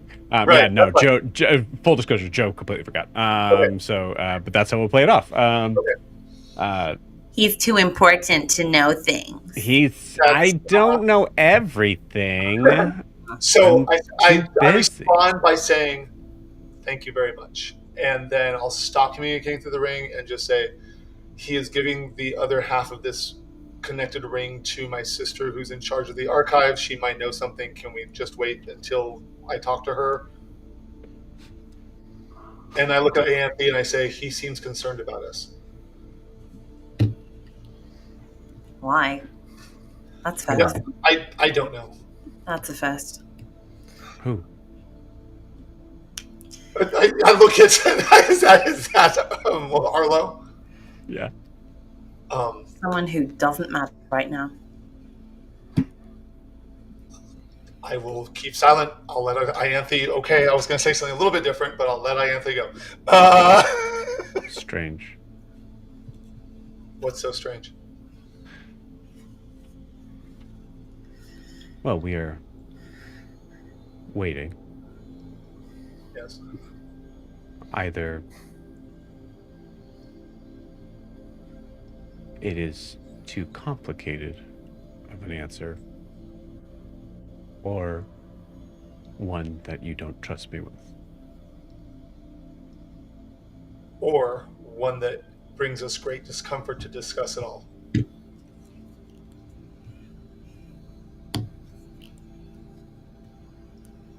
I see. And I'll just kind of nod at Ianthe. And then wait. I'll tell Arlo. I'll just say they have daddy issues. It's okay. Daddy issues. It's our father. And he's been absent for our entire lives. Until recently. And now thinks that he can control and command what we do. Both of you are related? Yes. Siblings. Are you all related? I look at Tishy and grab my ears. No. I mean, could be. He wishes, you know.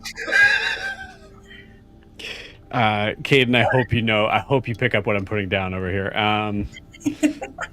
There is a reason why he's being weird about that. I mean, if anything, Ianthe and I look like brightly colored half-elves with our ears. 100%. Yeah. Yeah, it is, yeah. What is the... You mentioned the 6. There's apparently some prophecy that there's going to be 6 people that help bring about some great change involving primordials. We don't know much more about it. I haven't been able to read further into it, and the people who told us about it aren't being any more descriptive. So you basically now know almost everything I do. Understood. And I look at the other 3 PCs that are here. Agreed. Yeah. Like, isn't that about the long and short of it? Even though it's hugely important, we really don't know much about it. Just that we're super important. And you hear a deep sarcasm in saying he's super important. Very self-deprecating. So. Yeah, I wouldn't add anything more to it. I personally, I'm also like, yeah, I don't think there's anything else to add. Yeah, I'm not pulling punches. I don't know anything else. Are you all part of the 6? Some people thought so, but then things have shifted back and forth. So now it's a big question, which is why I want to read the prophecy. See if I can. So at least the team is. You may notice there is, in fact, only 4 of us right now. Well, okay, so hold on. I think I am based. It didn't say my name in highlights. It described someone that could be me. Prophecies are written by crazed individuals who had too much to drink.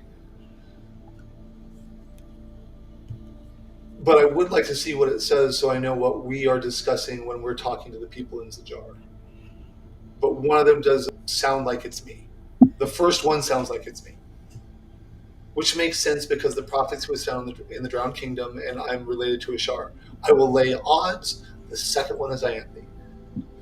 Right. And you think the prophecy is going to help out, like, right here, right now, while you're still trying to sketch the mural? Well, if there's something in the prophecy that relates to the mural or vice versa, it's better to have a fresh copy of the mural in front of me rather than this chicken scratch, I say with my big roll of 11, that I'm trying to create right now. So I'm trying to get as much information as possible because there are people who are far more intelligent than me, and I wave my arm to all 3 of them or 4 of them, and I point to my ring, who are going to know a lot more about this than me. So before we destroy the darn thing, I just want to get information. Sure. We're strictly forbidden from drinking alcohol where I come from. Yeah, but just got drunk like 2 minutes ago, Arlo. It's too late for that. Yeah, you're done. I'm not a prophecy writer. So clearly you didn't drink. You can't write prophecies. Okay. Until now. So maybe you'll write one tonight. Perhaps. I guess, I mean, if we're just gonna sit here and wait and not destroy this wall, I'm going to take out my violin. Oh God. Well, like, Green, do you think I'm wrong? Do you think we should before Grian fills this cavern with the evil that is his music? Can I go ahead and I want to pop a divine sense so before there's that interruption. Okay. Remind me. I gotta be right back. Remind me what divine sense is again. Until the end of your next turn, you can sense anything affected by the hollow spell or know the location of any celestial fiend or undead within 60 feet that's not behind total cover. Okay.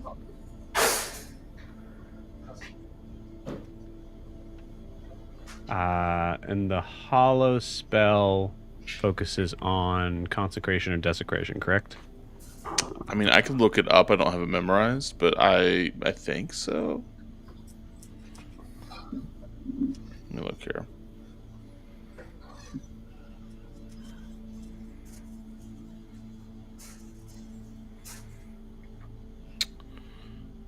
You touch a point and infuse an area around it with holy or unholy power. The area can have a radius of up to 60 feet, and the spell fails if the radius includes an area already under the effects of the hollow spell. Yeah. Okay. Cool. What is the range on the divine sense? 60 feet. Okay. Nothing comes up. Cool. You do feel that Green is about to desecrate this place. Yeah. Hey, I'm just waiting for conversations to be had. So Well, and while you're taking on the violin of Graham, I say, do you think I'm wrong? Do you think we should knock down the wall before I ask? I think we're just doing a lot of waiting, and I'm just trying to kill time. Okay. Green, give me a performance check. Oh, buddy.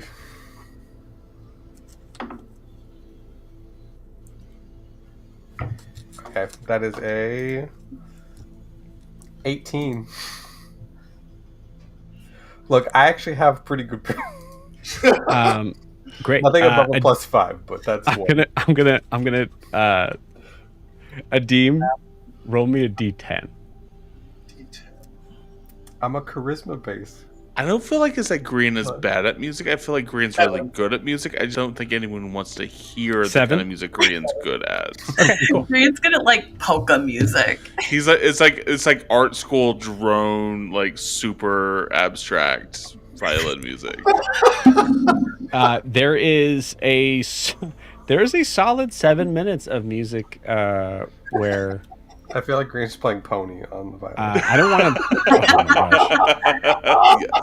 Yes. Yeah, I think there's a very good chance. I'm building a lot of things that I'm assuming a lot from Arlo, but I would be pretty sure on this that Arlo is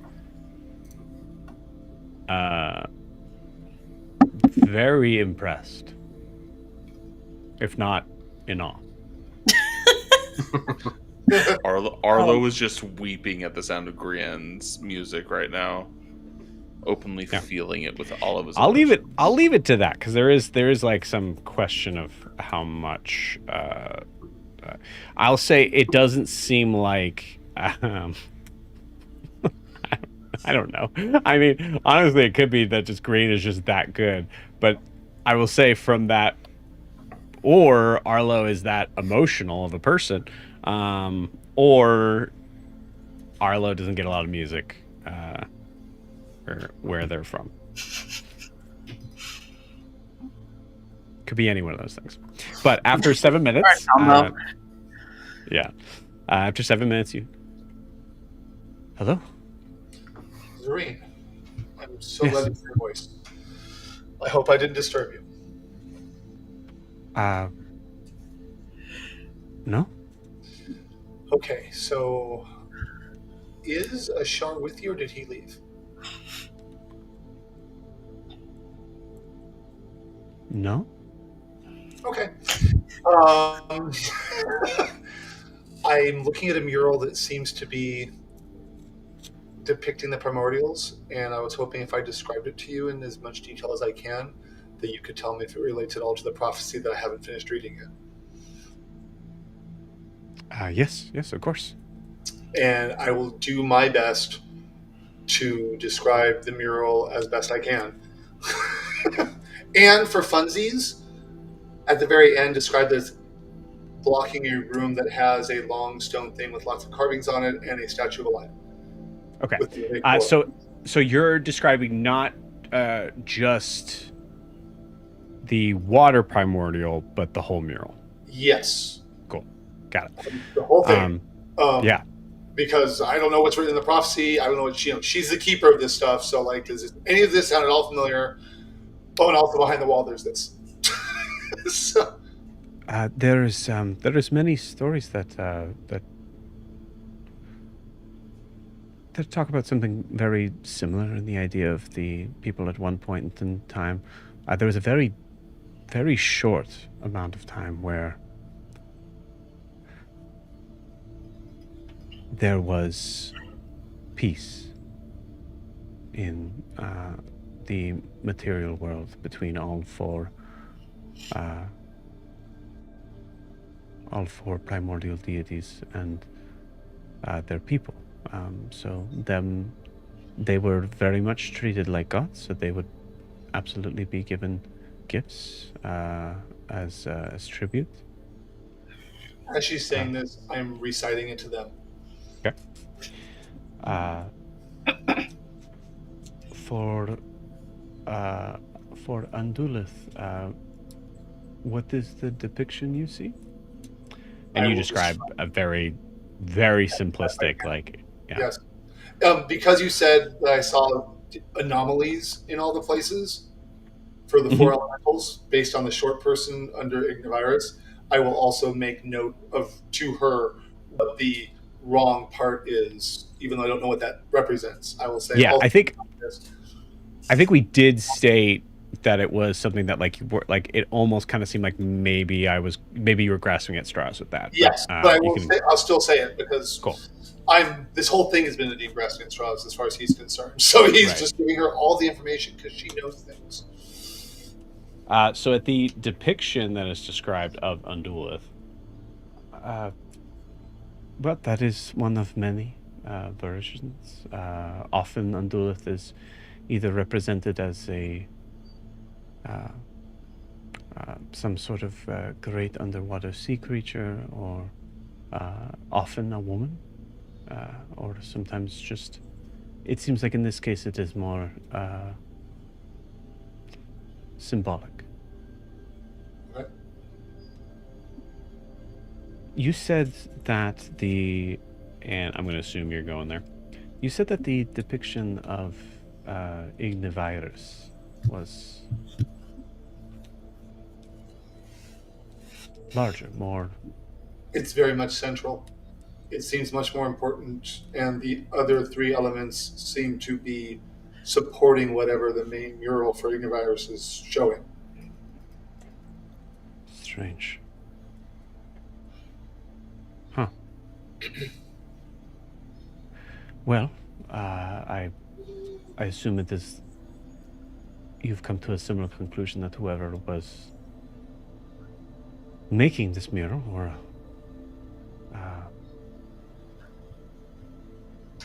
given divine inspiration to make it, definitely led more towards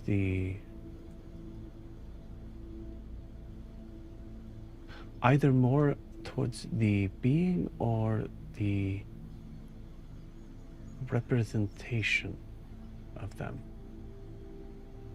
Ignivirus represents passion, as well as destruction and many other things.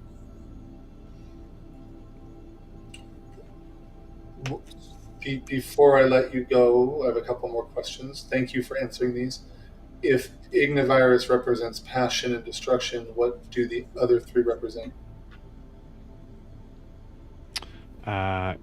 Yeah, I'll have that for you during the break. But what I can tell you off the top of my head that Undulith represents balance.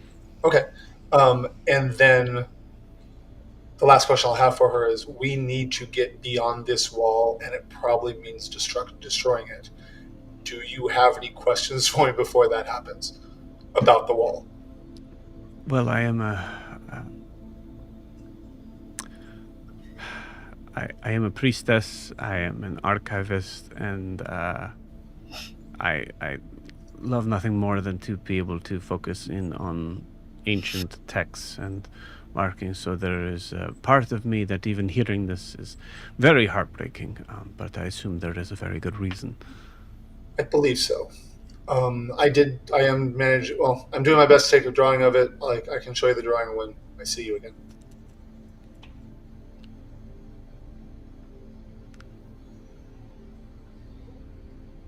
You said that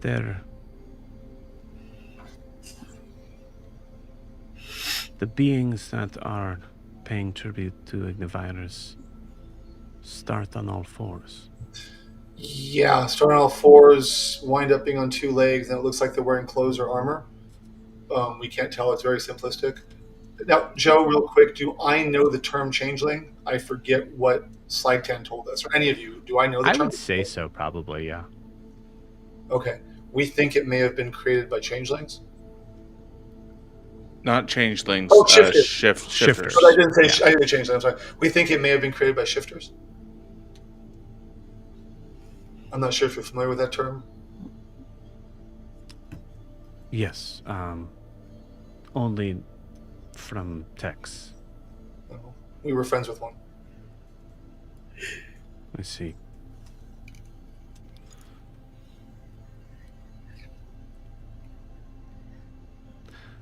Does the other depictions show similar I'll look. beings? Does it show the same thing in the other depictions? It's also much less detailed, so there's a possibility that it's just because there was less to it. Okay. But you do not see four-legged beings. Okay. I said, well, in the other depictions, there's less space given to them, so maybe there wasn't room, but there's no four-legged beings on the other ones.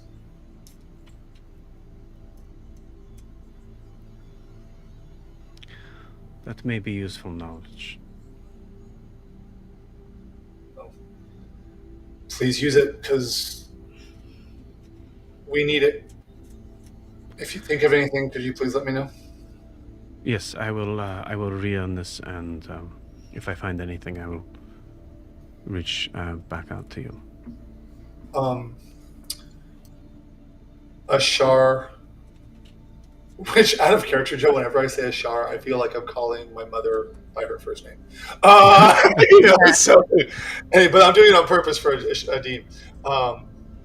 Ashar was very interested in getting this ring back. So if he asks, I don't think you would deny him since you're his daughter. But I just want to let you know he's very interested in getting the ring back. So at least he seemed to be when he was talking to me. So. Well, that is. I would say that is. At this moment, dependent upon you. You can feel free to roll me an insight check. Yeah, because I'm like, how? I'm underground on the primordial plane here in the Drowned Empire. Although I'm thinking he's standing right there listening to everything she's saying. That's why I've been thinking this entire time. I got an 11. 11 enough to recognize that he may be standing there the entire time she's been having this conversation. I figured by her first answer when she said no. Yeah. I just say I understand, and she can probably hear my grin.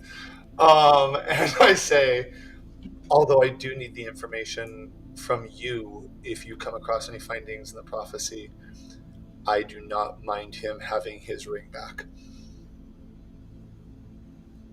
Very well. I will. So I look forward to talking to you in the near future. Yes, of course. I will let him know. Thank you. Thank you for extending that message to him. And so you guys have all heard all I've said. I was going to say to her, the indications of ignivirus, the rock, the air, and the water, are they separate mosaics, or is it a painting, or what exactly is it? Like, is it painted on? Is it carved in? Is it painted? Carved in. Carved in. Then that won't work. Okay, so what I'm going to do, unless anyone thinks we should wait even longer, I say I've got all the information I have, Titian. I think I've got a best drawing, so do as you will. But when he breaks it, if a pebble comes off of the undulith carving, I take a pebble and I put it in my collection of pebbles. Okay.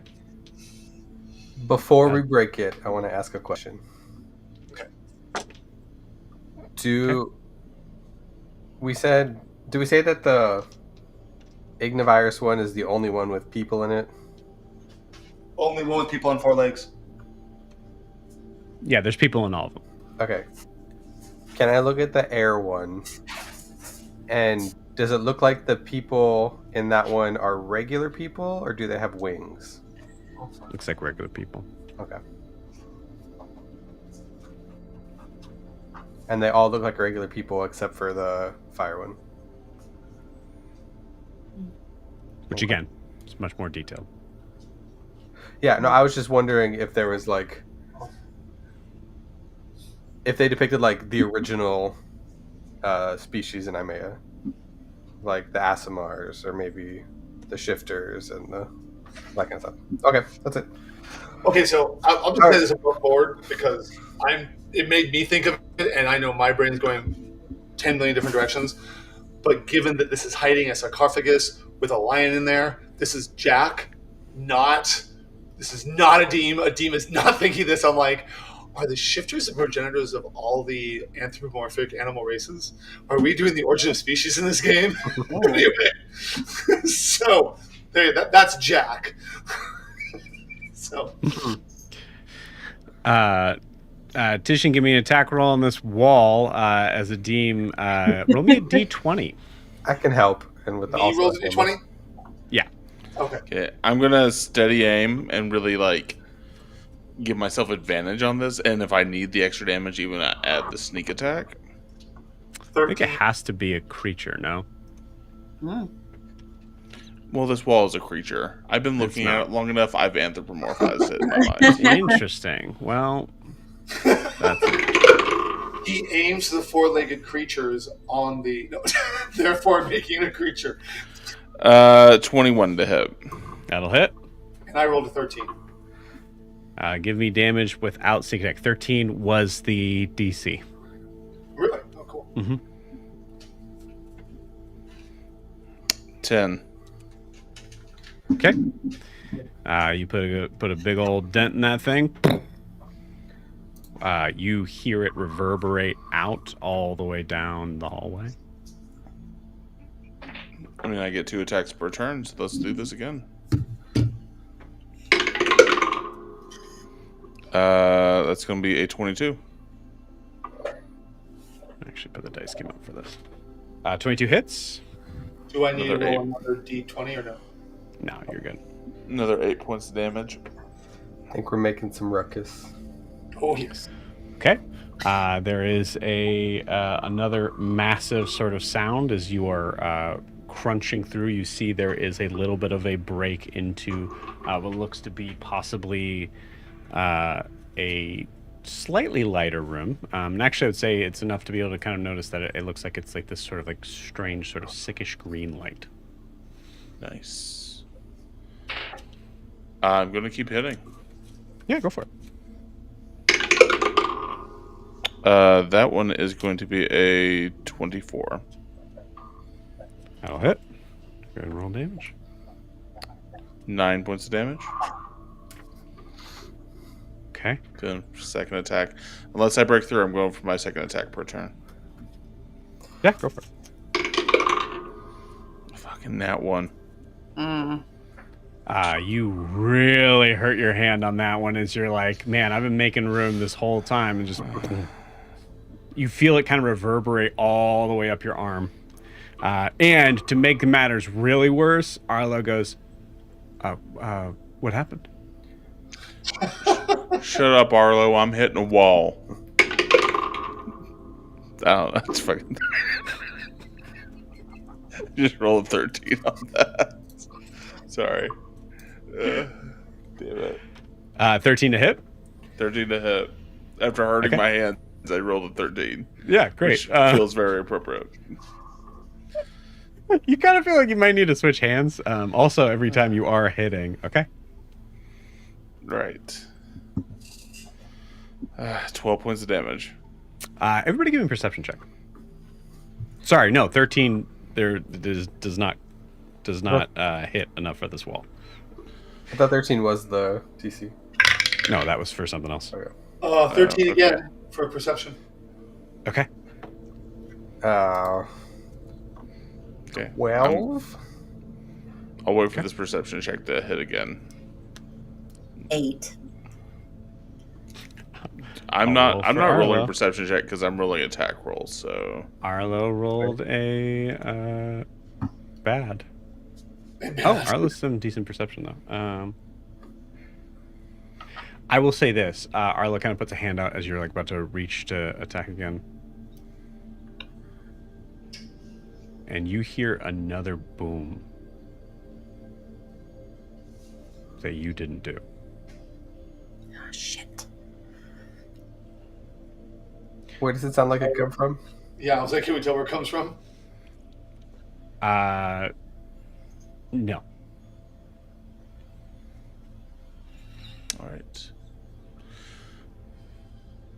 If I'm one of you stuck guys rolled between- above a 20, maybe. Okay. Mhm. Can I Stuck look in the between two hole real quick options there. before Yeah. I hit it again? To see if there's like the You put your head right where Titian's about to hit. right where the. Can I see if the stone box is moved? Yeah, the stone box that I've definitely not described as a sarcophagus Yeah. at all. No, it is not. Okay. Just making sure we don't have zombies. That's it. While he's hitting this Well- thing, can I start just collecting moisture from the surrounding earth and collecting it? Yes. And I'll say, give me a nature check with advantage. Well, now that we've busted a hole into the other side, we can probably the ability to teleport into the room feels a lot more plausible now. Do we want to keep? If you breaking guys down the want to wall? spend a spell slot, you're Yeah, I'd rather not spend. I got my high roll was a 6, Joe. So yeah, that's okay. All right. I'm attacking the wall again. So here we go. Attack that wall again. Okay. 26 to hit. That'll hit. I don't like that Joe's grabbing stuff. It's happening. It's happening. That's 10 points of damage on the wall. Great. Cool. How do you want to do it? I'm just kidding. It's a wall. You smash through the wall, right at the sort of like center where Ignivirus is depicted there. And we see the cracks start to kind of like form and spread out in either direction. Adim, you notice one seem to kind of go straight through the depiction of Undulith. And you see a little pebble kind of like fall, and you're able to kind of like yeah, try to catch it. Just drop it. catch it. Yeah. Thank you. And there is, you have to crawl through, but Oh yeah. Breaking through the wall. So de-inspiration. Brandon just got the joke. I will be first one through the wall if that's okay with everybody. Sure. Okay. Yeah, Just I'll be the- last for now, just because I want to collect as much water as I can. All right. As you, I'm just going to give it to Jack. As you all kind of make your way through the wall, Arlo, not really necessarily seeming like he's trying to show off just because it's so much easier, he just passes through it. You see this large, about maybe 6 feet long, the depiction of this lion laying down.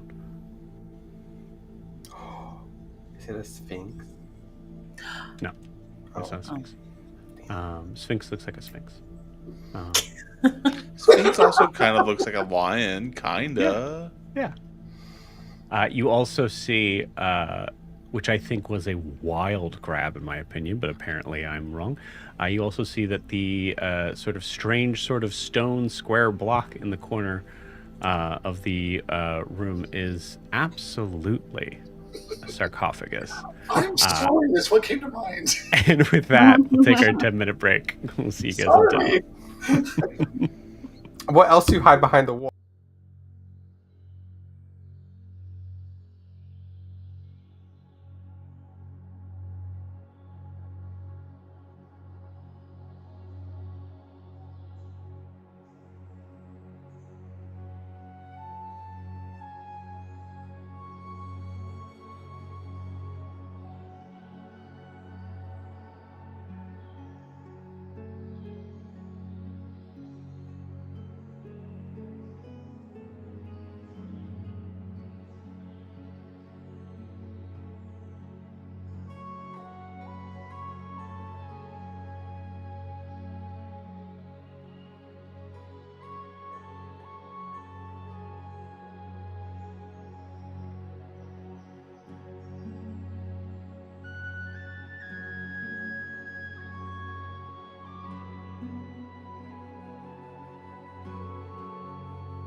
All right.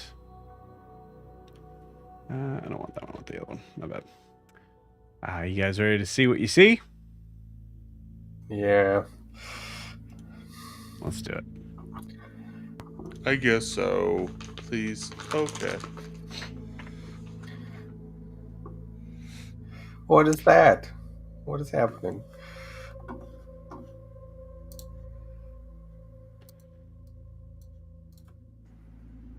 Okay. I'll make this guy a little smaller here. You guys are moving through, or have broken through to the other side of a wall where you feel that you are in what seems to be a small underground chapel. But it doesn't look like it was built underground. Looking at the architecture around you, see there is windows, stained glass.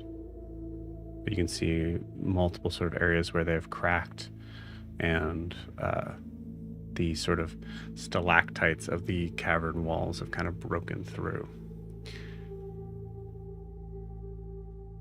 You see that there is not a lot here besides this sarcophagus in the corner, this strange sort of brass lion statue, and at the very end, an altar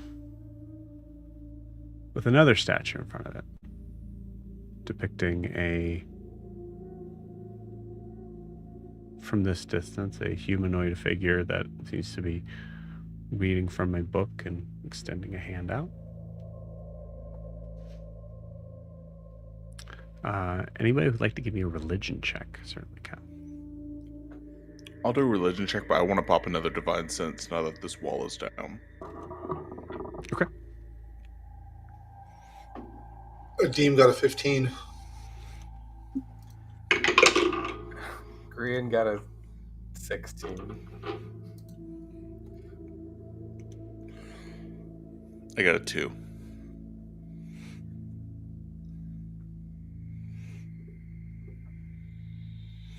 Okay.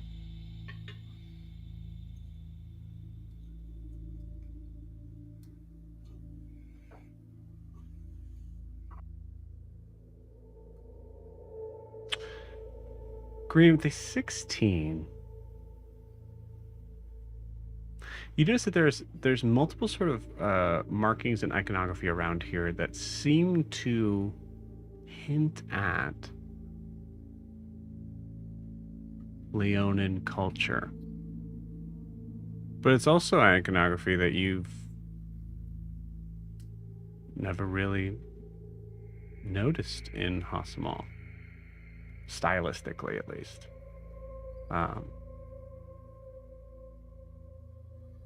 Titian, you with a 15. I got a 2. I think it was a 2 Dean with the sorry, 15. A Dean with 15. So yeah, so you both kind of get that same sort of vibe.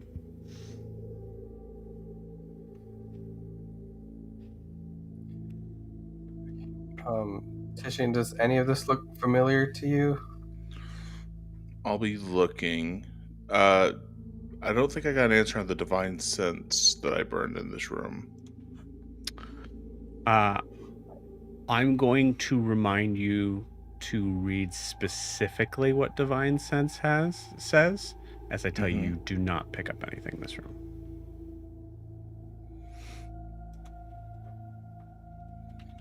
And I know in this map, the sarcophagus is open. No. Is it? No, like I'm looking at it as open. It's closed to us. I understand. It's closed. Yes. Cool. Got it. Great. Yeah. I'm fine with that. Do I recognize... You get made us do a religion check. Do I recognize any of this iconography? Does any of this relate... Or have I read about any of this in my books? Because I do have a book in my inventory that I have been reading off camera that specifically relates to the history of Ha Samal. What was the title of the book? I'm looking for it now. Excuse me. While he's doing that, I don't think much is going to come from it, but I am going to pop up a quick detect thoughts. Okay. The title of the book is Shakur, History of Ha Samal. Okay. Gotcha. I believe I'll check the specific things I have markings for it, but I believe that focuses on an area, at least an area that's like with the Chakur itself and the area around that part of the city that you're not really anywhere near in this case. But there might be some things that kind of come up to this. So I will say, along with that, and also because you grew up in Ha Samal, I'll say I give you advantage on that check that you had, that religion check.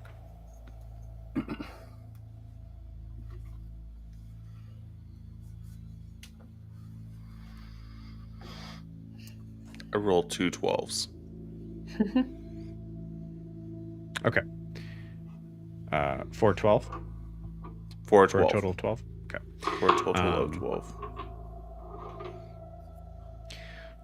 One of the things that you see with, I would say maybe the brass lion statue, is that it's both unfamiliar and familiar, giving sort of signs of, I would say it reminds you of maybe a time where you were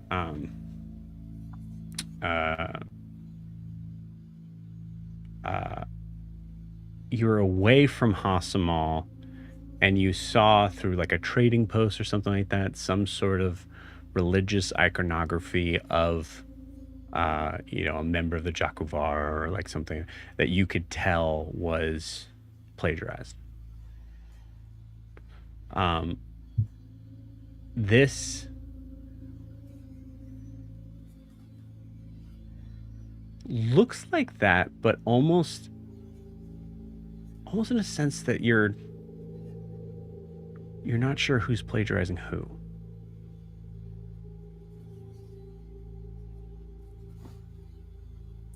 In like a Christian's like Christmas, like Yule kind of way. Sure. Okay. And I'm getting most of that from specifically the bronze lion sculpture in the room. Yes. I want to make sure I heard you say that correctly. Okay. Yeah. Pointing out one thing, yes. While he's looking at that, can I ask Ianthe to help me with something before too much time passes? Yeah. Sure. Ianthe, could you come here for a second? And I take the water I've collected and I want to make it just a very thin sheet of water over the hole we had. I change it so it's an opaque gray, which I can do with shape water, and I freeze it. I'm not hoping it's going to be a permanent wall, but if Right. someone does try to come through it, we're going to hear the shattering of ice. Okay. I like it. Because I don't know what's back there. So I'm like, you know what? Oh, there we go. Thank you, sister. Happy to help. Because I can only do 2 permanent ones, but since she has it, we can do 3. So that's all. I'm now just defending the party. Sure. Okay. You said there was, so that's the lion.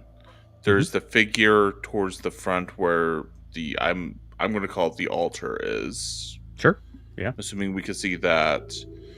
The stained glass as well, is that pictorial or is that purely just colorful glass? No, there's definitely some iconography on that as well. Okay. Could you just, like, looking at it, could you describe what that iconography is? It seems to be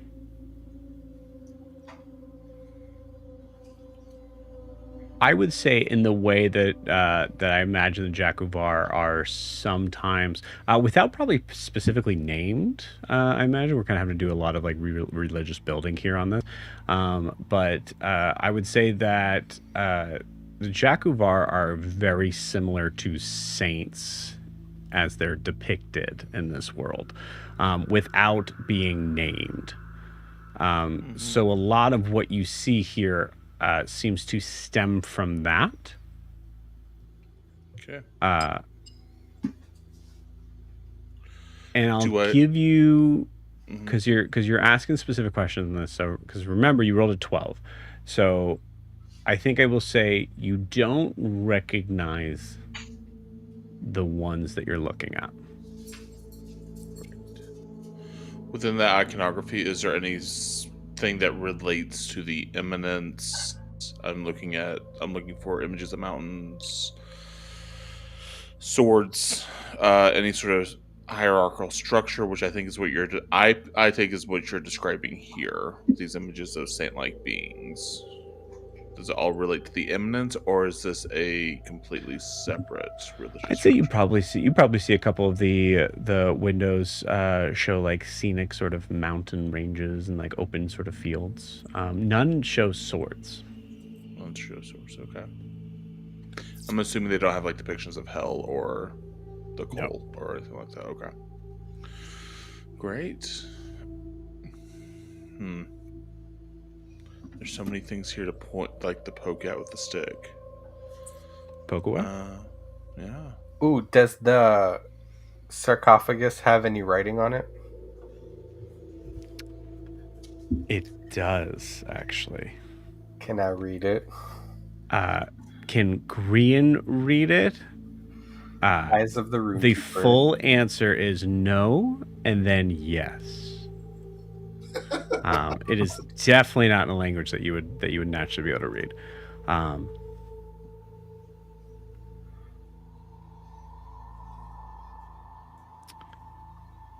Okay.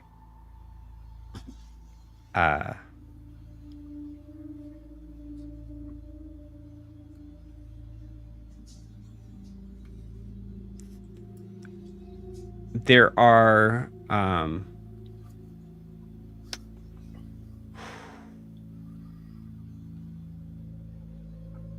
I would argue that there is a thing with let me look at Eyes of the Rune Keeper 1 second.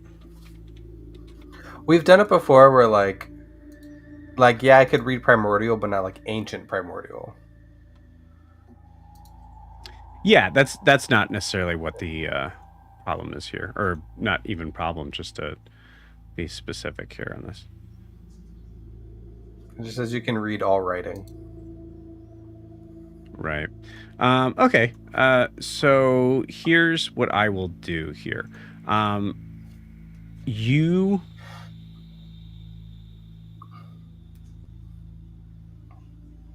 were able to sort of decipher the language, but some there's like a couple of specifically there's two words put together, or two words next to each other that don't make any sense. They don't have any meaning. But underneath it, you read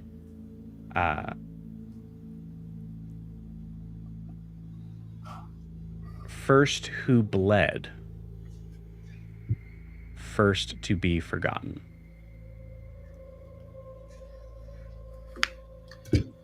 Okay, I'll relay that to the group.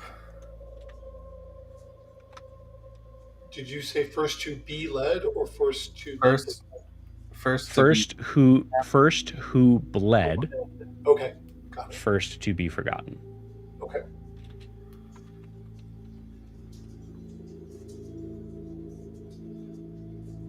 Okay. Is there any other form of writing in the room, or just that? Give me an investigation check. Oh, 10.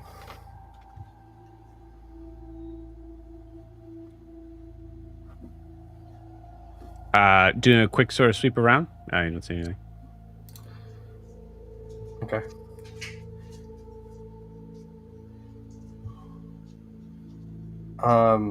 And those two big things on the sides, those are the windows? No, they're just extensions of the. Just like alcoves kind of do? Mm-hmm. Okay.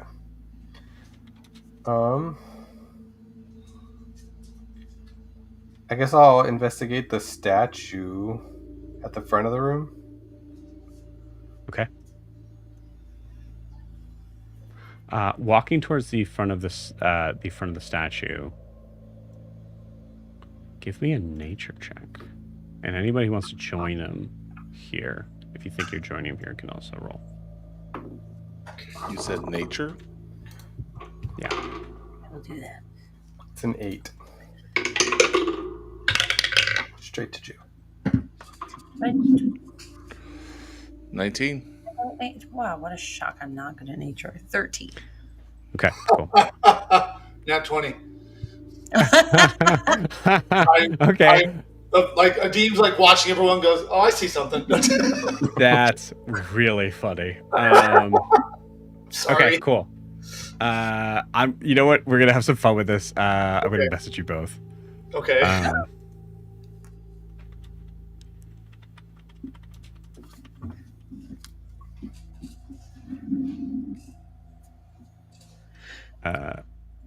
I'm gonna try to get close to sending at the same time. But there we go.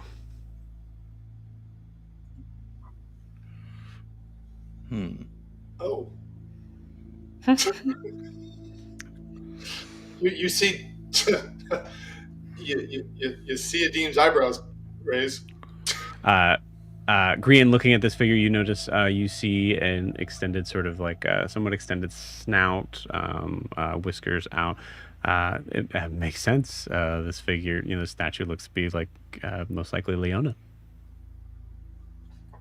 Okay. It kind of looks like a Leonin. Does it look stone? Yeah. Okay, great. Do you think that's what it's like? What are you saying, Gran? That Oh boy. that it's wearing a hooded robe, and for all we know, this could be an ancient version, whatever. Especially behind the primordial thing that depicted shifters. That's not what I'm thinking. Gran, that is, I hate to break it to you, that's a tabaxi, my friend. Okay, good. I'm glad you said that because I was afraid that we was going to start a fight. I would say just try to be more sensitive, Gran, in the future. Okay, Grian, so if the Leonin are inherently racist, why is there a tabaxi here? Grian, you look at the statue again, now knowing that it's a tabaxi. You still can't tell. Is that Ada? No. I mean, its hood's down. Like what? Like there's a point where like inside you're like, fuck you guys. There's no way like you guys can tell the difference. There's no. Yeah, but funnily enough, Adim is agreeing. And it looks like it's not looking directly to the center of the room. It looks like it's looking off to the side. No, it's it's looking at its book it's reading. But okay. It's in the center of the room.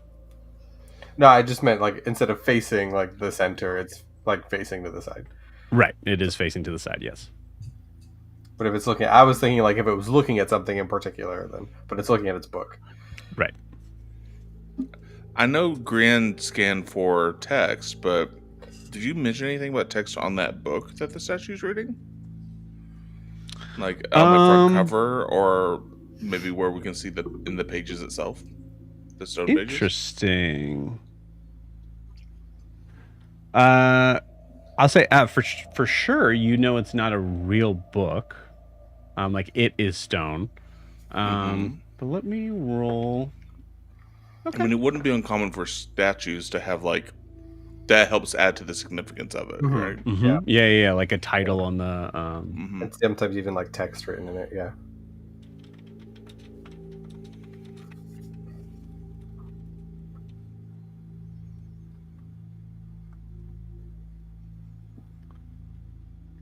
Okay. I mean, I guess unless we want to open the sarcophagus.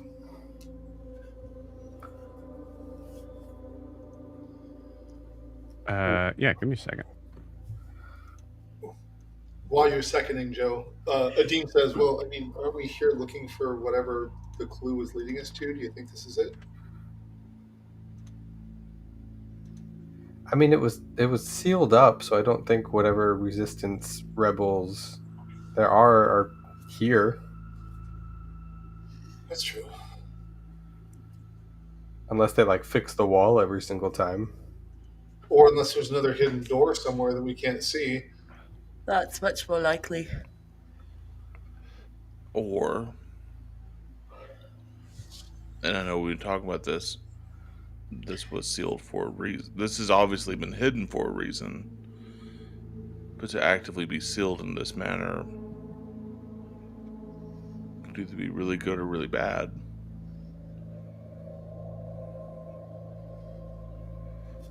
Well, I mean, I agree with you, but I mean, depends on who sealed it and why. I mean, there's a sarcophagus here. And just a reminder, there were words that you didn't recognize. Yeah, I mean, unless Tishin, if you want to try and read the sarcophagus. I read what I could, but there's some. I honestly don't know what language it was. Sure. You said it was right before his first to blood, first to be forgotten, right? Yeah. All right. I'll go over there and take a look. And I'm just assuming whatever you say for the book, I'll know that eventually here in a second too. But I'll go over there and try to read the sarcophagus to see if I can see anything different. Okay. A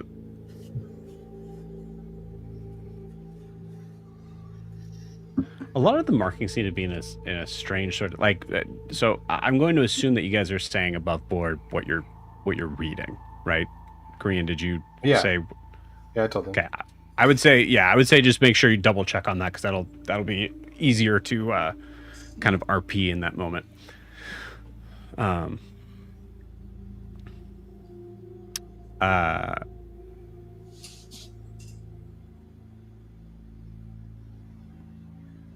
Yeah.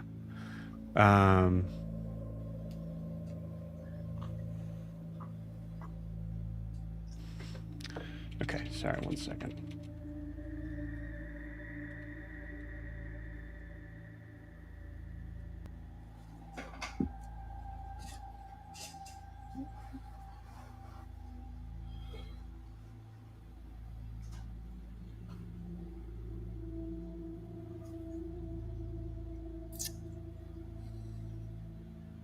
Okay.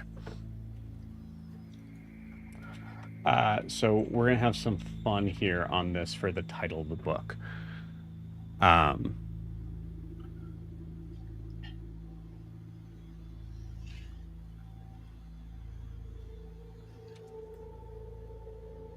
Because there's a hand blocking the spine.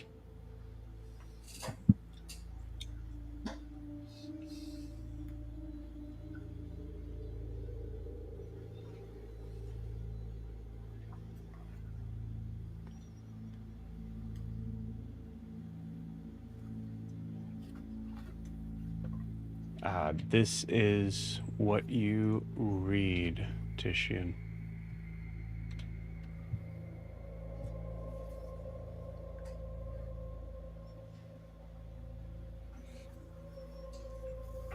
Are you sending it via message? Yeah. Cool.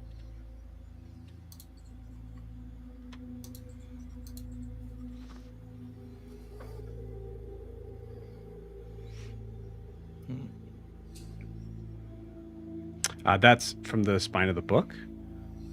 Give me an investigation check on the sarcophagus.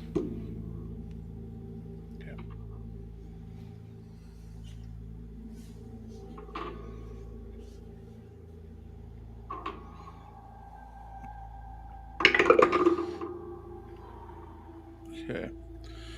That is a nat 20. Hell yeah. Nice. Beautiful. So with my arcane alloy dice. Beautiful. Yeah. That's how you get it. The markings on there, you're able to kind of like like I said, you notice that the dialect seems to be like much older. So there's like this kind of like sort of strange sort of, I would say it's like similar to like, King James version sort of English for Leonin, where it is a little confusing to sort of read through. But you recognize enough to be able to kind of get the phrase that Grian had read out. But the two words, the last one of the reasons why Grian couldn't really make it out was because of the strange sort of marking of the pronunciation, where it looks like it says essentially in English Cukar, but there's a marking over the U, which is Chakar. And then the word before it says Dayric. Deyric.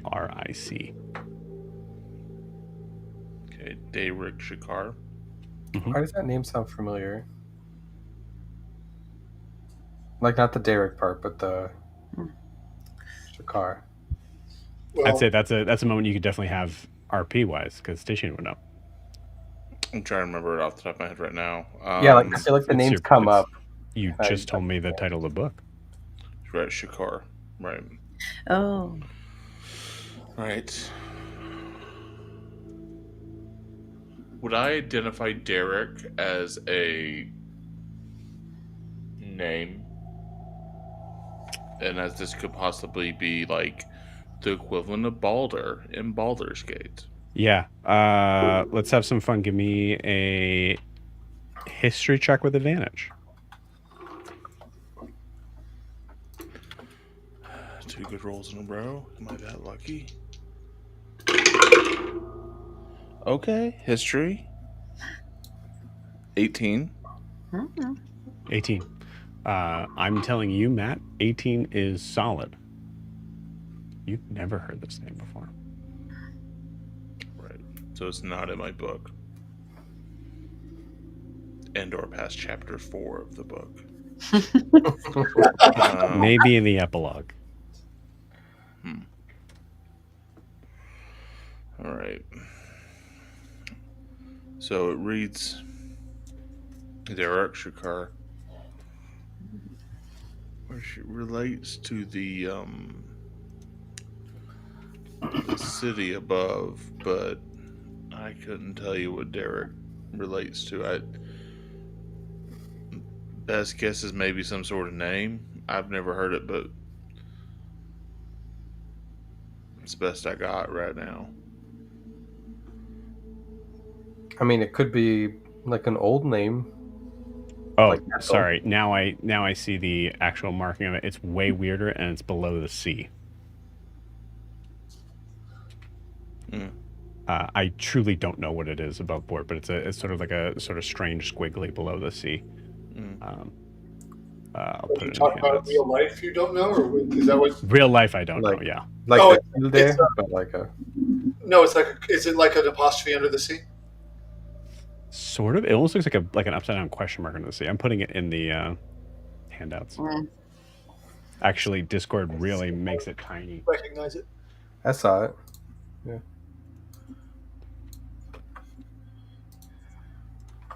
Okay, yeah, no, I know what that is in real life. I don't know what it is in the game, but I know what it is in real life. There's the. Yeah, it's yeah, they use it a lot. There's a few languages in the Middle East that use it, like Turkey, or that Eastern Europe, Eastern area. That's Turkish, Yeah. for sure. I think above board I was using it for the like. This is how you would actually. This would how you'd be marking to pronunciate Chakar. Cool. Also with the. Yeah. Yes, I see Hannah Rose's answer. That's what it's called. Hannah for the win. I think they use it in like French too, for certain things. And yeah, it's. I just read the Stone Leonin. It looks like technically it's pronounced Takur, but So this is all. I'll eat you. promise. These are all Leonin words that he's reading. Yes. Okay. Like I said, like ancient Leonin, which is essentially like the like old English sort of Proto-Leonin. tuning. Yeah. Yeah. Okay. So, yeah. So Dean's like la la la. Yeah. Can a Dean move across the room Mm-hmm. slowly, ever so slowly? Where's he going? He would like to be in the upper I will right say- hand corner of the screen. Okay, you got it. I'm going to say one other thing that might be worth doing here is to give you guys this. I assume what is closest to Dean is where the ice is that he made. So this is this rock. Oh, this rock right here represents where you guys came in. Oh, Oh, so there's a whole ass path behind us. There is Yeah, a so I whole was- ass path behind you. Yeah. I thought that's where we came in. No. Then Nadim does not cross the room. Nadim turns his back to the party and watches down that whole ass path. Just to make sure nothing's coming at the party. I thought that's where we came in from. You see that there is a steel, another sort of like strange sort of, honestly kind of creepy sort of thing to this, is that there is no door here. It is a steel, like an iron gate. With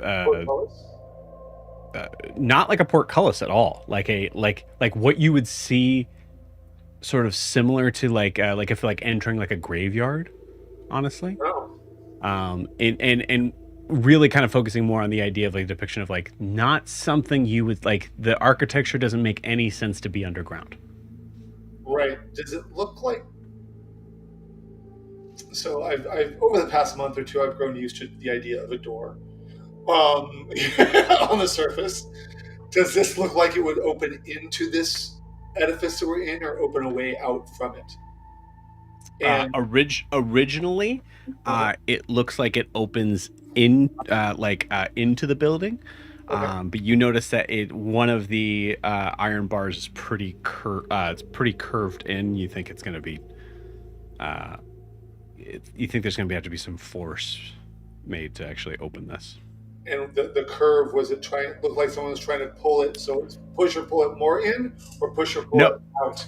Excellent question. No, it looks like it actually is like broken. Oh, Um, okay. Uh, So the bearing of this building caused the damage. Okay, interesting.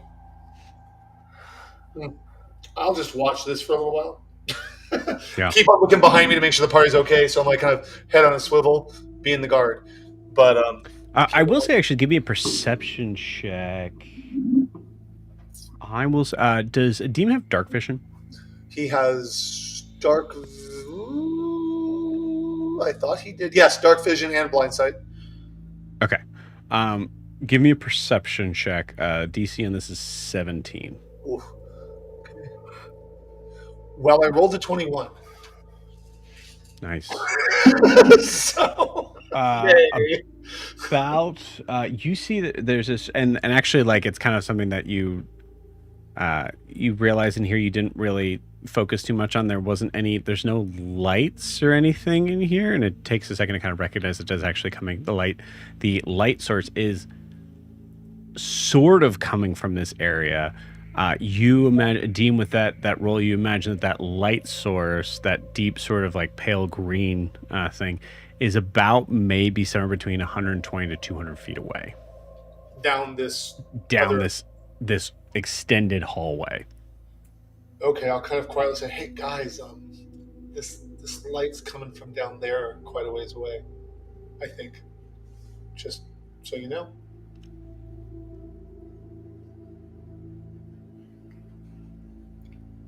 And also, actually, I guess I should mention this. This hallway looks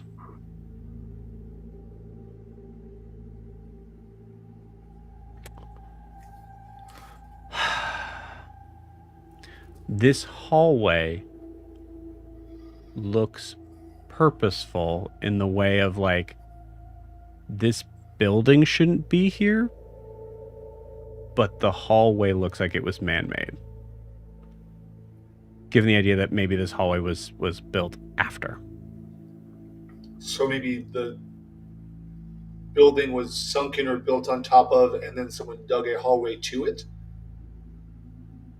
Actually, I'll say, because you're riding around that area there, you notice there are 2 pickaxes on the ground right by this gate.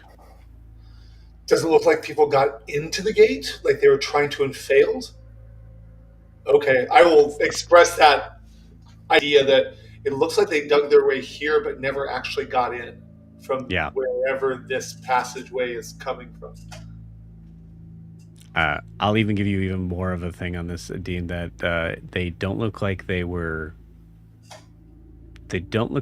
placed carefully. Oh, okay. And the pickaxes were left there hurriedly. They were not carefully laid there. They were just dropped, or maybe discarded from whatever it is it's in. I don't like that. Okay. So yeah, there are interesting things down this hallway. Titian, a thought kind of occurs to you here. That I think is somewhat apparent, but I will say, like, to build into the story mode, it's very to connect the concept of a cold forge to this area, you're now realizing was a massive leap. So you don't think you're anywhere near where you're supposed to be. But ironically, you've stumbled across something very interesting. Once again, Titian has failed upwards. Mm-hmm. All right. Above board last session, I was like, okay, so they're nowhere near. What is over there? Oh, yeah, that's over there. Yeah. I can just see all the people in the resistance waiting, like, he'll be here soon, guys. Across town. They're gonna be here. They're gonna come in. They're like, you guys are gonna show up on the, like, it's like a happy birthday party, but everybody's facing the wrong direction. Yeah. Hey guys, we're here. Yeah. Came through the back door instead of the front door. By the nickel. I want to share. So, told you what was on the casket, or whatever. I saw in the book over there, it reads, "What the fire kind of hit blocked off by the handhold in the book." But that is a language I don't understand. Could you say that one more time? I was just saying it started with "re," but we can't get the whole word out of it. It's not about language. It's just yeah. Understood. Maybe what there are many languages I probably have never heard. Maybe what the fire remembers, what the fire.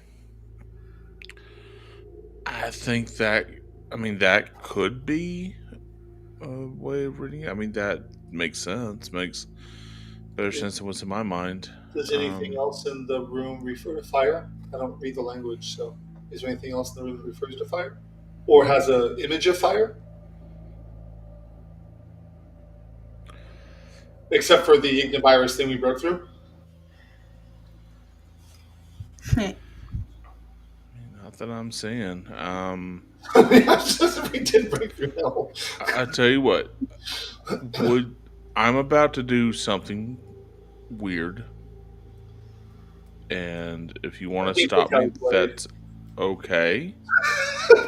You're gonna I'm gonna go get Alyssa and bring her. No. I'm going to open this tomb and look inside. Mm-hmm. Oh boy. Yep. All right.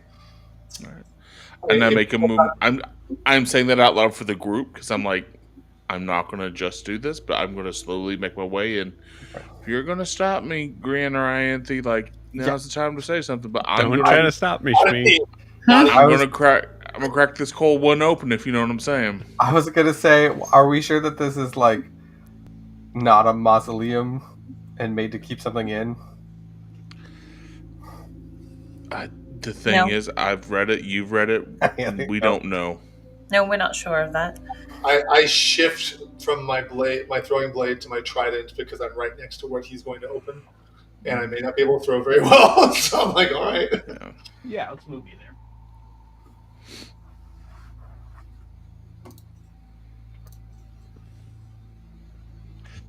Like I said, there's 3 things in here to poke with a stick, and I'm going to I'm just starting with the thing I'm closest to. So, Yeah. let's commence poking. Let's open up this tomb. Okay. You got it. Titian, give me. Does Titian just try to like Can I, one hand it? can I suggest something as he's going for it? Okay. Hey Titian, We've Mhm. done this before. can you check to see if it's like booby trapped or something?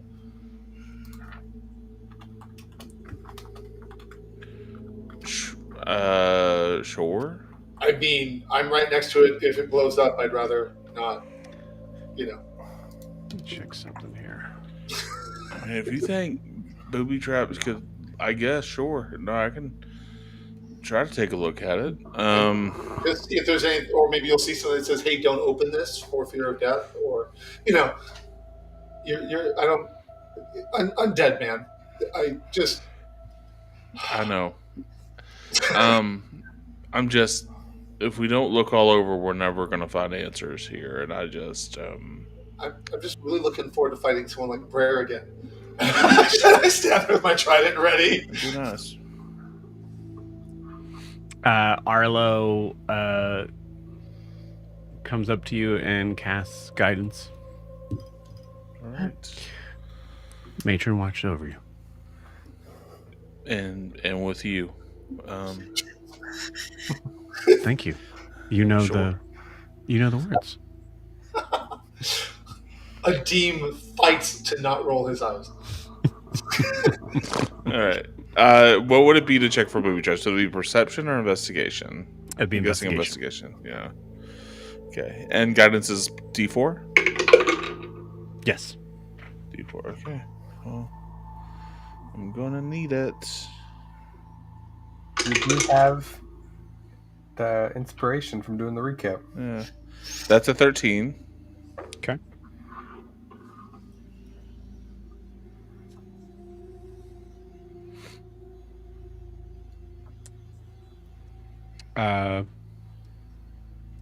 You don't find anything. I'm gonna risk it. Let's open this. Let's open this up. I had my suggestion. You did your best to satisfy my suggestion. I did my best. And here's the thing I'm gonna say: player to player, Jack, he probably didn't booby trap it until you said booby trap. I would like us You to want to blame With- yourself. With all respect in the world, Jack knows the I'm DM world, the DM world, pretty well. Yeah. I am kidding, of course. Yeah.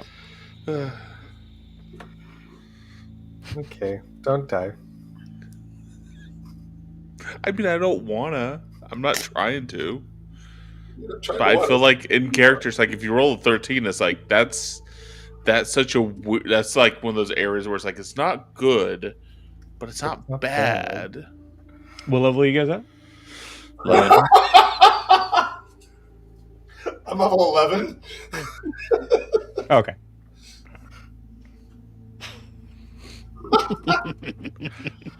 I'm opening. I'm just waiting here. Oh, sorry. Yeah, give me an athletics check. You go to like try to just like one hand it, and then you're like, oh wait. Yeah, I'm gonna give it my all. I'm actually going to open it. Yeah. Cool. Fuck, nat 1. Holy shit. Oh no. Okay. That same sort of like tremor that you had in your hand really gets to you. And I'm gonna say just because that's the second nat one you've had on, on something. You're gonna take 3 points of damage as you slam your hand past the crate into the wall. Nice. Yeah. Okay. And everybody jumps. I think. Everyone jumps. But I do not succeed. I just take the damage. I don't succeed in opening it. You're asking if a nat 1 succeeds? Well, I'm trying to interpret. You said it slams against the wall, so yeah, no. Yeah, like your hand slips and like slams against the wall. Oh, I got you. Okay. You agree? Oops. But before we try again, should we? It's gonna. Oh man, there's nothing more embarrassing than doing that and then being like, "Fuck, sorry guys," and then someone stopping you. Yeah, Graham. Should we just throw this out there? Leave and maybe try and find this forge, this cold forge.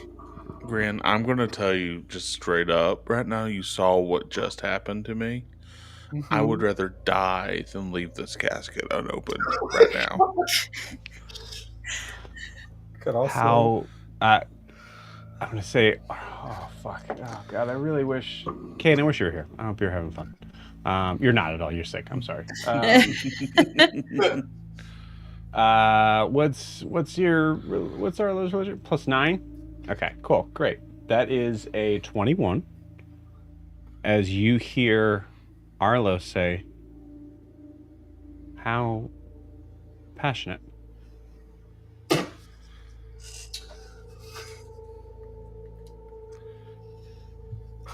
Thanks. In response to Titian's. And with you. That's nothing. Yeah. And then I turn to open it. Oh boy. Okay. Give me an athletics check. Oh shit. Alright, well. I rolled a 12 this time. There's at least that. I have a +8 to my athletics. I'm this full, is bad. I'm fully aware. I want, Titian, I do want you to give me a performance check. Okay. With disadvantage. No, of course. Alright. Performance check? Yeah. 13. Great. Anybody who wants to roll insight, Titian, can you tell me what Titian does to showcase that it's not really like a physical like strength problem, like it's really like, like you're just thinking about it, like like you have the DM range there. What is Titian? Yeah. So I think it's an issue with leverage more than anything. Like it's absolutely an issue of like Titian is his grip of the lid is way too wide for what he's trying to do here. Okay. And you can see that he's lifting with all back. Okay. So it is just like pure motion lifting. So it's like he's not using proper technique. But he's also trying to like not let that stop him. I think in this sake of this performance, like he is trying to not just lift this, but lift this in a cool way, which means that you're not lifting this like with proper nerdy ass technique. You're lifting like with your legs and such. Right. I love this because my original question was really kind of leading to like, what is the deception that Titian's trying to give here? But I absolutely love, Matt, you being like, no, this is just what's really happening. Yeah. I love that. That's great. I rolled like what, a 12 on this? I don't even know if it succeeds yet, but it doesn't. Yeah. It doesn't. All right. Okay. Mid lift. Can I throw another check to see if I can lift it one more time? I feel like this is like hitting the wall with a hammer all over again. I need to lift this damn thing. It's getting to that point. Oh man. Yeah. All right. Okay, that is a 25. 25. A massive heave. Titian, you're actually able to lift this stone lid up off for a second. I mean, about freaking time, like Titian really is like, I knew it. I knew I could, like, guys, I'm so strong. Give me a wisdom saving throw. Oh no. I will tell you the DC is 18. Okay, I have a plus sign to wisdom, so that means I have to roll at least a 9? Yeah. Yeah. I rolled a 9. Ooh. Yay! Straight up a 9. Incredible. Titian, you I'll say this happens at the same time Arlo is kind of like is far enough away from the casket, but Titian, you immediately have to let go of the stone lid, and have to grab your ears, as there is a massive amount of what you hear as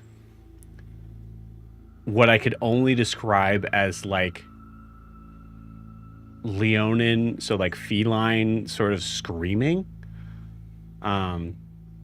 That is not like, it's not a roar, it's not a like growl, it's distress.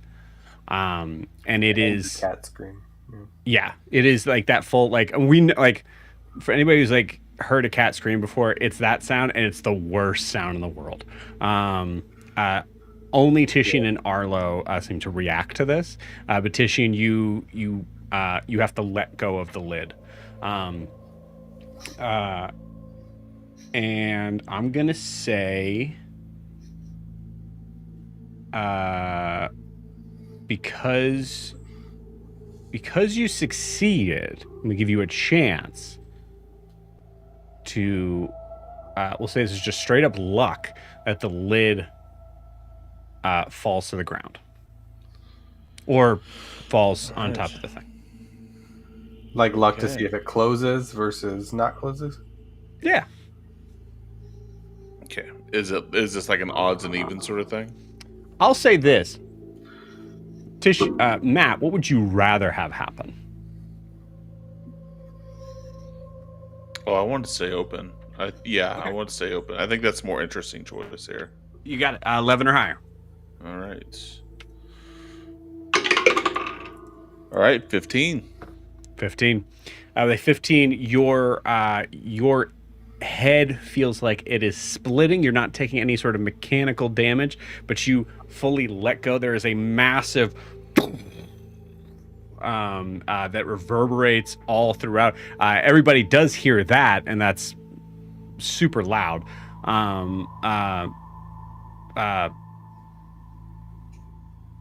But Titian,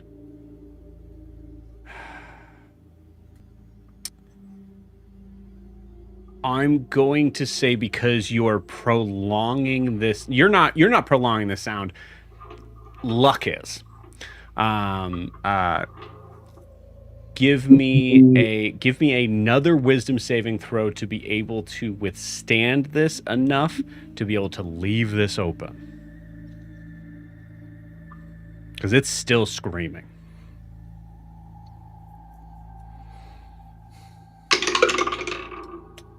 Okay, that is a 28. Amazing. I just had a really great idea too that I think also builds into this.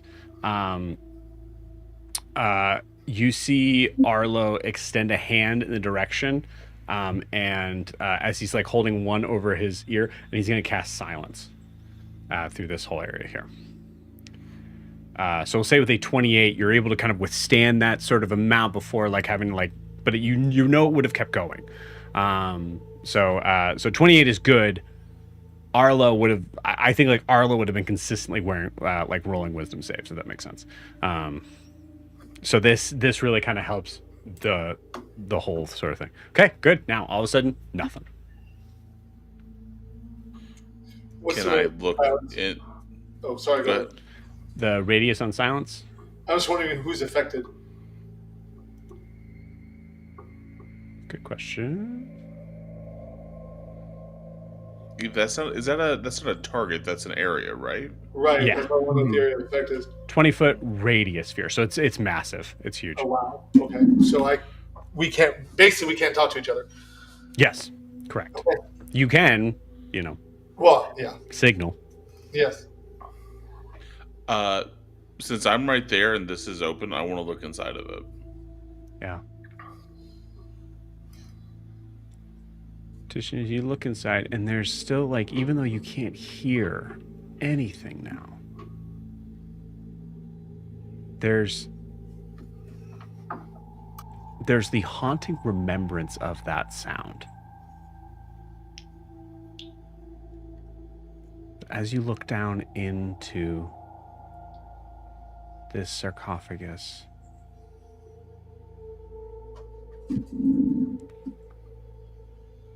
I'd like you to give you a medicine check, but I'll give you advantage.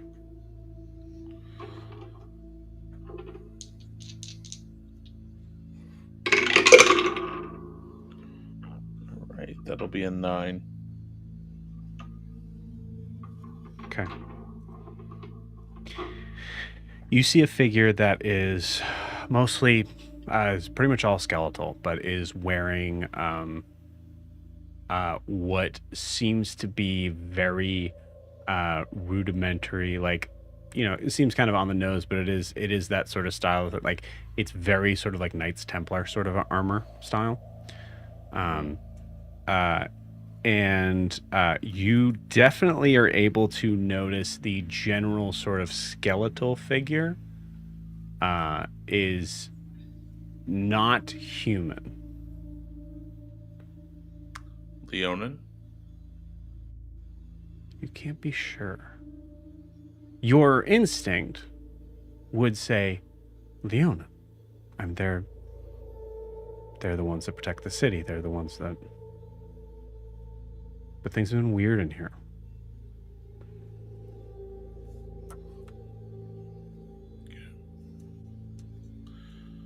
On the armor, is there any sort of insignia or... Good question.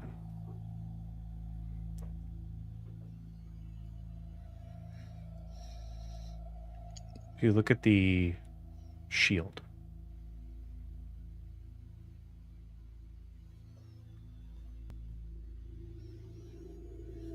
you notice something that hits you kind of like a wave, almost as if, I think you turn and sort of look at Arlo, who is like kind of holding on, concentrating on the spell. Why did Arlo say that? Passionate.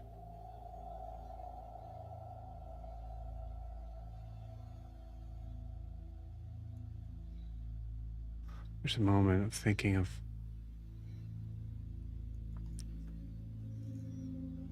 It's why are we here? This is such a... We're nowhere near where the note is, clearly. This is not where we're supposed to be. Like you said, failing upwards. Why am I here in this room, seeing this? Maybe the first Leonin to see this in 1,000 years? Who knows?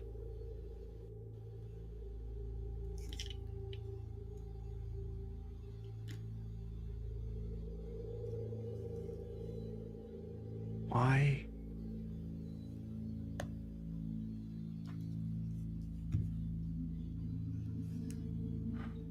What are the odds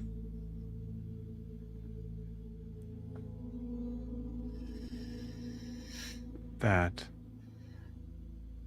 a child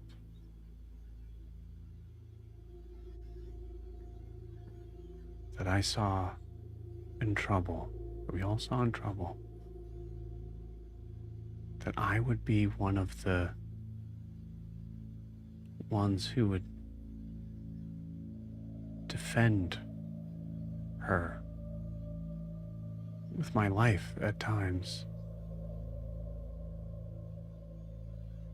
knowing at least partly what she is.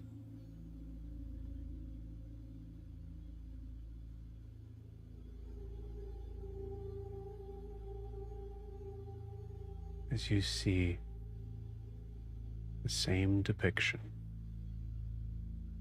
of Ignivirus on that shield.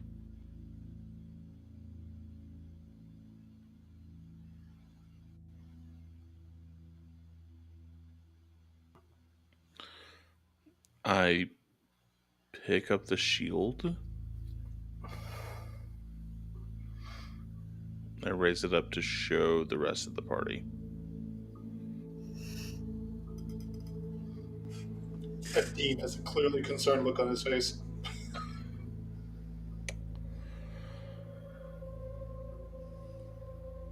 I think we need to stop believing in coincidences, y'all. There's I a think we hilarious need to moment stop that you it. say that.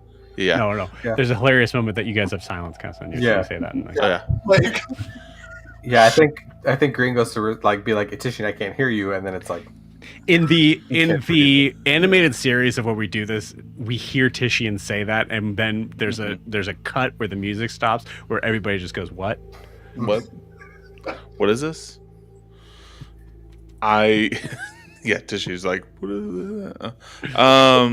I will walk out. Is there any like visual signifiers of where silence ends? I know in like some visual representations, it's like a dome No. of silence or whatever. There's no like visual representation, but you can like, I mean, guesstimate. Okay. yeah, you could assume. I'll say like from the caster, like seeing like the moon run, it's most likely like Arlo's the space. Sure. eventually you'll hear footsteps. And I'm not going to worry about it too much. I'm just going to hold up the shield. Yeah, I'm just going to show it to everybody with sort of just a concerned but determined look on my face. Dean nods see. at you. Yeah, you see Arlo point at you. Do we see anything happen to Tishin? Tishin turns into a little guppy. Oh, No, nothing happens. No, Arlo just points at you.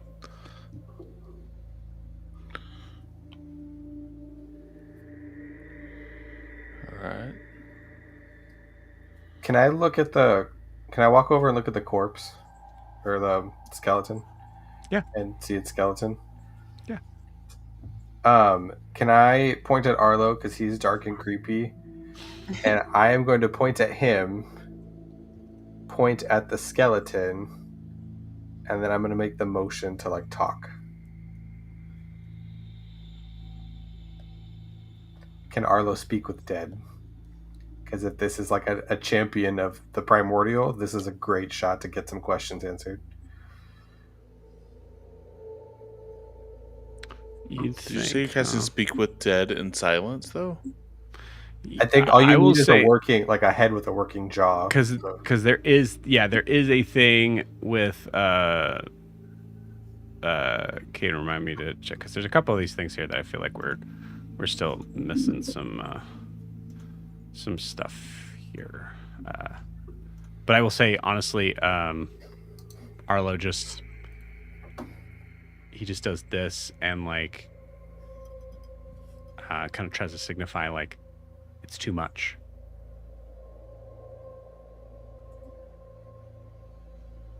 We don't know if removing the head will continue to trigger said curse, or if... Yeah, you don't know.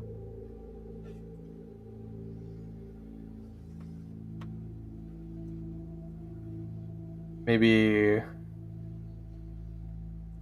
Does it look like I could remove the body whole? Like, is it just like a stone casket, or is there like a blanket that we can like lift it up out? There would be like a wrapping around the legs. Okay. Maybe I'll like... Actually, no. Sorry, no. This figure was buried in its armor, so it was... Yeah, no, there wouldn't be any wrapping around it. To know if it was like a lined coffin versus a stone. Okay. I think it's a really good opportunity to do this. Is there a weapon in there too? There is a rusted longsword. Gross. Green, roll me a medicine check. You said you were checking the body out. Yeah. Switch my dice up.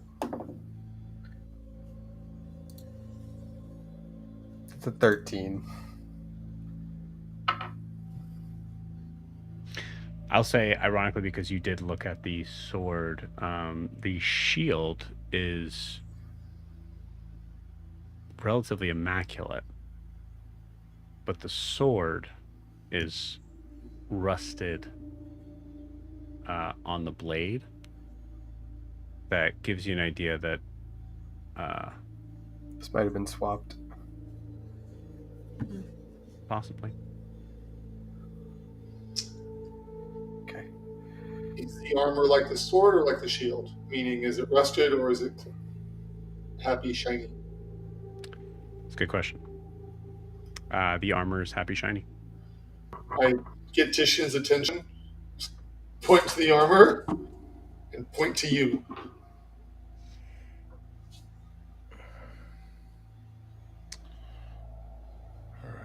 We're just I robbing. think I get the gist. I think I get the gist of what Adim is saying. And then what Titian is getting from that, and what I guess kind of player Matt is also getting from this, is you want Titian to put on the armor. That's what I got. Mm-hmm. I mean, I can try to answer that. No. Okay. No, I think this is what's going through my character's head, and I think you can tell us later. But I'll, you know what? Fuck it, I'll do it. Let's Grave rob. undress the corpse. This is Adim. You suggested this. I'm sorry. I'm gonna You put just a see thing here Titian where- go. Yeah. As Yeah. you start undressing the armor, taking the armor off, Adim doesn't make a move. He's allowing that to happen.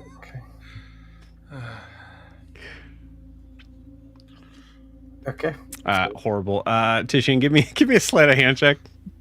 This is gone. This is. I swore off armor, y'all, like so long ago. To be fair, Sleight of hand. you have to be for Titian. Yeah, Matt, you don't have to do this. That's a 5. Destiny, great. Joe. This is Cool, destiny. Right? You go to lift the there is like a there's definitely a name for this, but like basically the neck sort of armor thing to this. There's no helmet, but there's like this sort of like high collared sort of Metal armor collar thing that you try to kind of lift off, and you fully take his head off. I hand the head to Grian immediately. You see Arlo just looking at this and going, "There's no way a grave cleric is okay with this." Okay. All right. So if Titian's holding that, I've got the head. Should we put the thing back on? Ironically, I think Prisha would be like 2 thumbs up. Like, Yeah. yeah, Chris would be like, take more. yeah, take more. I need some. Snag a finger. All right. Do I get all of the armor off? I don't know. Do you? It's just the top part, right? I Or don't top want to part, imagine this, so you tell me. I don't. I'm just Matt, trying to I just guess want to it point. in I the just want to point moment. out one thing. So basically, Adim pointed at the armor and pointed at Titian, and you said, "There's no part of me. There's no part of Titian that wants this armor, but I'm doing it." Okay. To explain my position in A, you also said that's what I got from Adim as well. That you agreed. Let's say that's true. You don't have to do it. You have put me in this position of No this- one's put you in this position. I disagree, sir. You have secured me to this position where I am working with this weird, mystical, glistening armor in this in this place without time. That I'm not gonna wear it. Like Grant might be able to wear it. Someone else might be able to, but like there's something maybe magical about this armor. Sure. It feels like there's Hey. something that feels significant about this armor and this shield because it has been glistening for. It just wouldn't do that. Yeah. That's what I'm No, seeing. but yeah. Cool. If you don't make this magical, Joe, or at least like I know. +2 Let's armor, be clear. I would have to make this magical because it would be fucking crazy if I made this a magic item, assuming you would do this. you know, hey, if this was, hey, I'm sorry, has anyone here ever played a video game where you took the armor off of just quick show of hands? How many people in Baldur's Gate took armor away from like the goblins and stuff? I clicked on a mouse. I clicked on a mouse. Sure. Yeah. Did we talk about the ethics of that decision in that game? I'm not talking about the ethics. I'm talking about the literal process. All right, this is a massively cool, important moment. All right, cool. So we smash cut to you having the armor. I just have it. I'm not even. Yeah, you wearing have I'm it. just looking You have at it. You have it. It'll I'm go gonna say. folding. I'm gonna say you clicked on it and it just appeared in your inventory. Like it's not. We're not gonna go through that whole process. That's We nasty. don't need to make it more personal than that. No. Yeah. That's it. Can we put the lid on the coffin? I've worked so hard to lift it off. It's also like lower to the ground too, so it's like you look at it and you're like, that's gonna be so much harder to pick up. Not for two of us. We could do this. So you waited? Wait, hold on. So now Korean wants to help. I'll put it back. That's fair. That's fair. Maybe end the silent spell so we could talk to each other. If Grian wants to work with Tishy, and Tishy will help, we'll work with Grian, then we get it back up and on. Cool. Great. I would like a perception check with disadvantage on Ianthe and Adim. As Tishian and Grian are.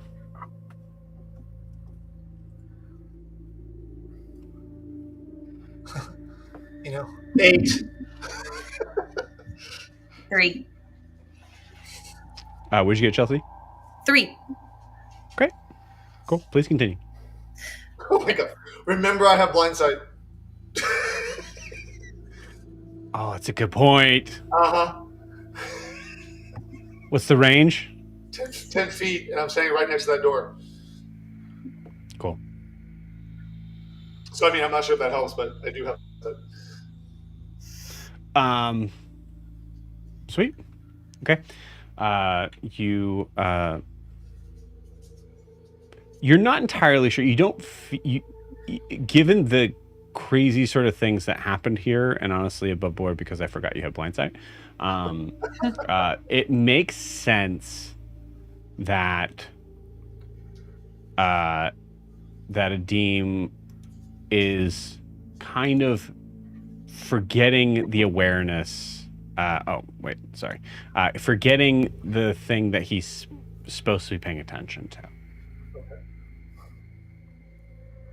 So you don't feel the figure enter, but you do feel that there's a figure on the other side of the gate. Okay, since it's silent, I'll just immediately go into a defensive stance towards the gate. Like, I will below the defensive stance so everyone can notice me doing it. Okay. Just a reminder, silence is still up as you guys are working to put the coffin lid, the sarcophagus lid, back on. Do we need to strength check that real quick? You will. I'll forget. Adim, you try to get Ianthe's attention. I don't know who she is, so sure, yeah. Ianthe, Ianthe, what do you do? Do you just turn to look, or do you Well, I rolled a 3, so I feel like I'm not paying that close attention to things. I think I'm wandering around and just like probably touching things as I shouldn't be doing. Cool. Adim, you could like throw a chakram like near Ianthe just to be like, I will.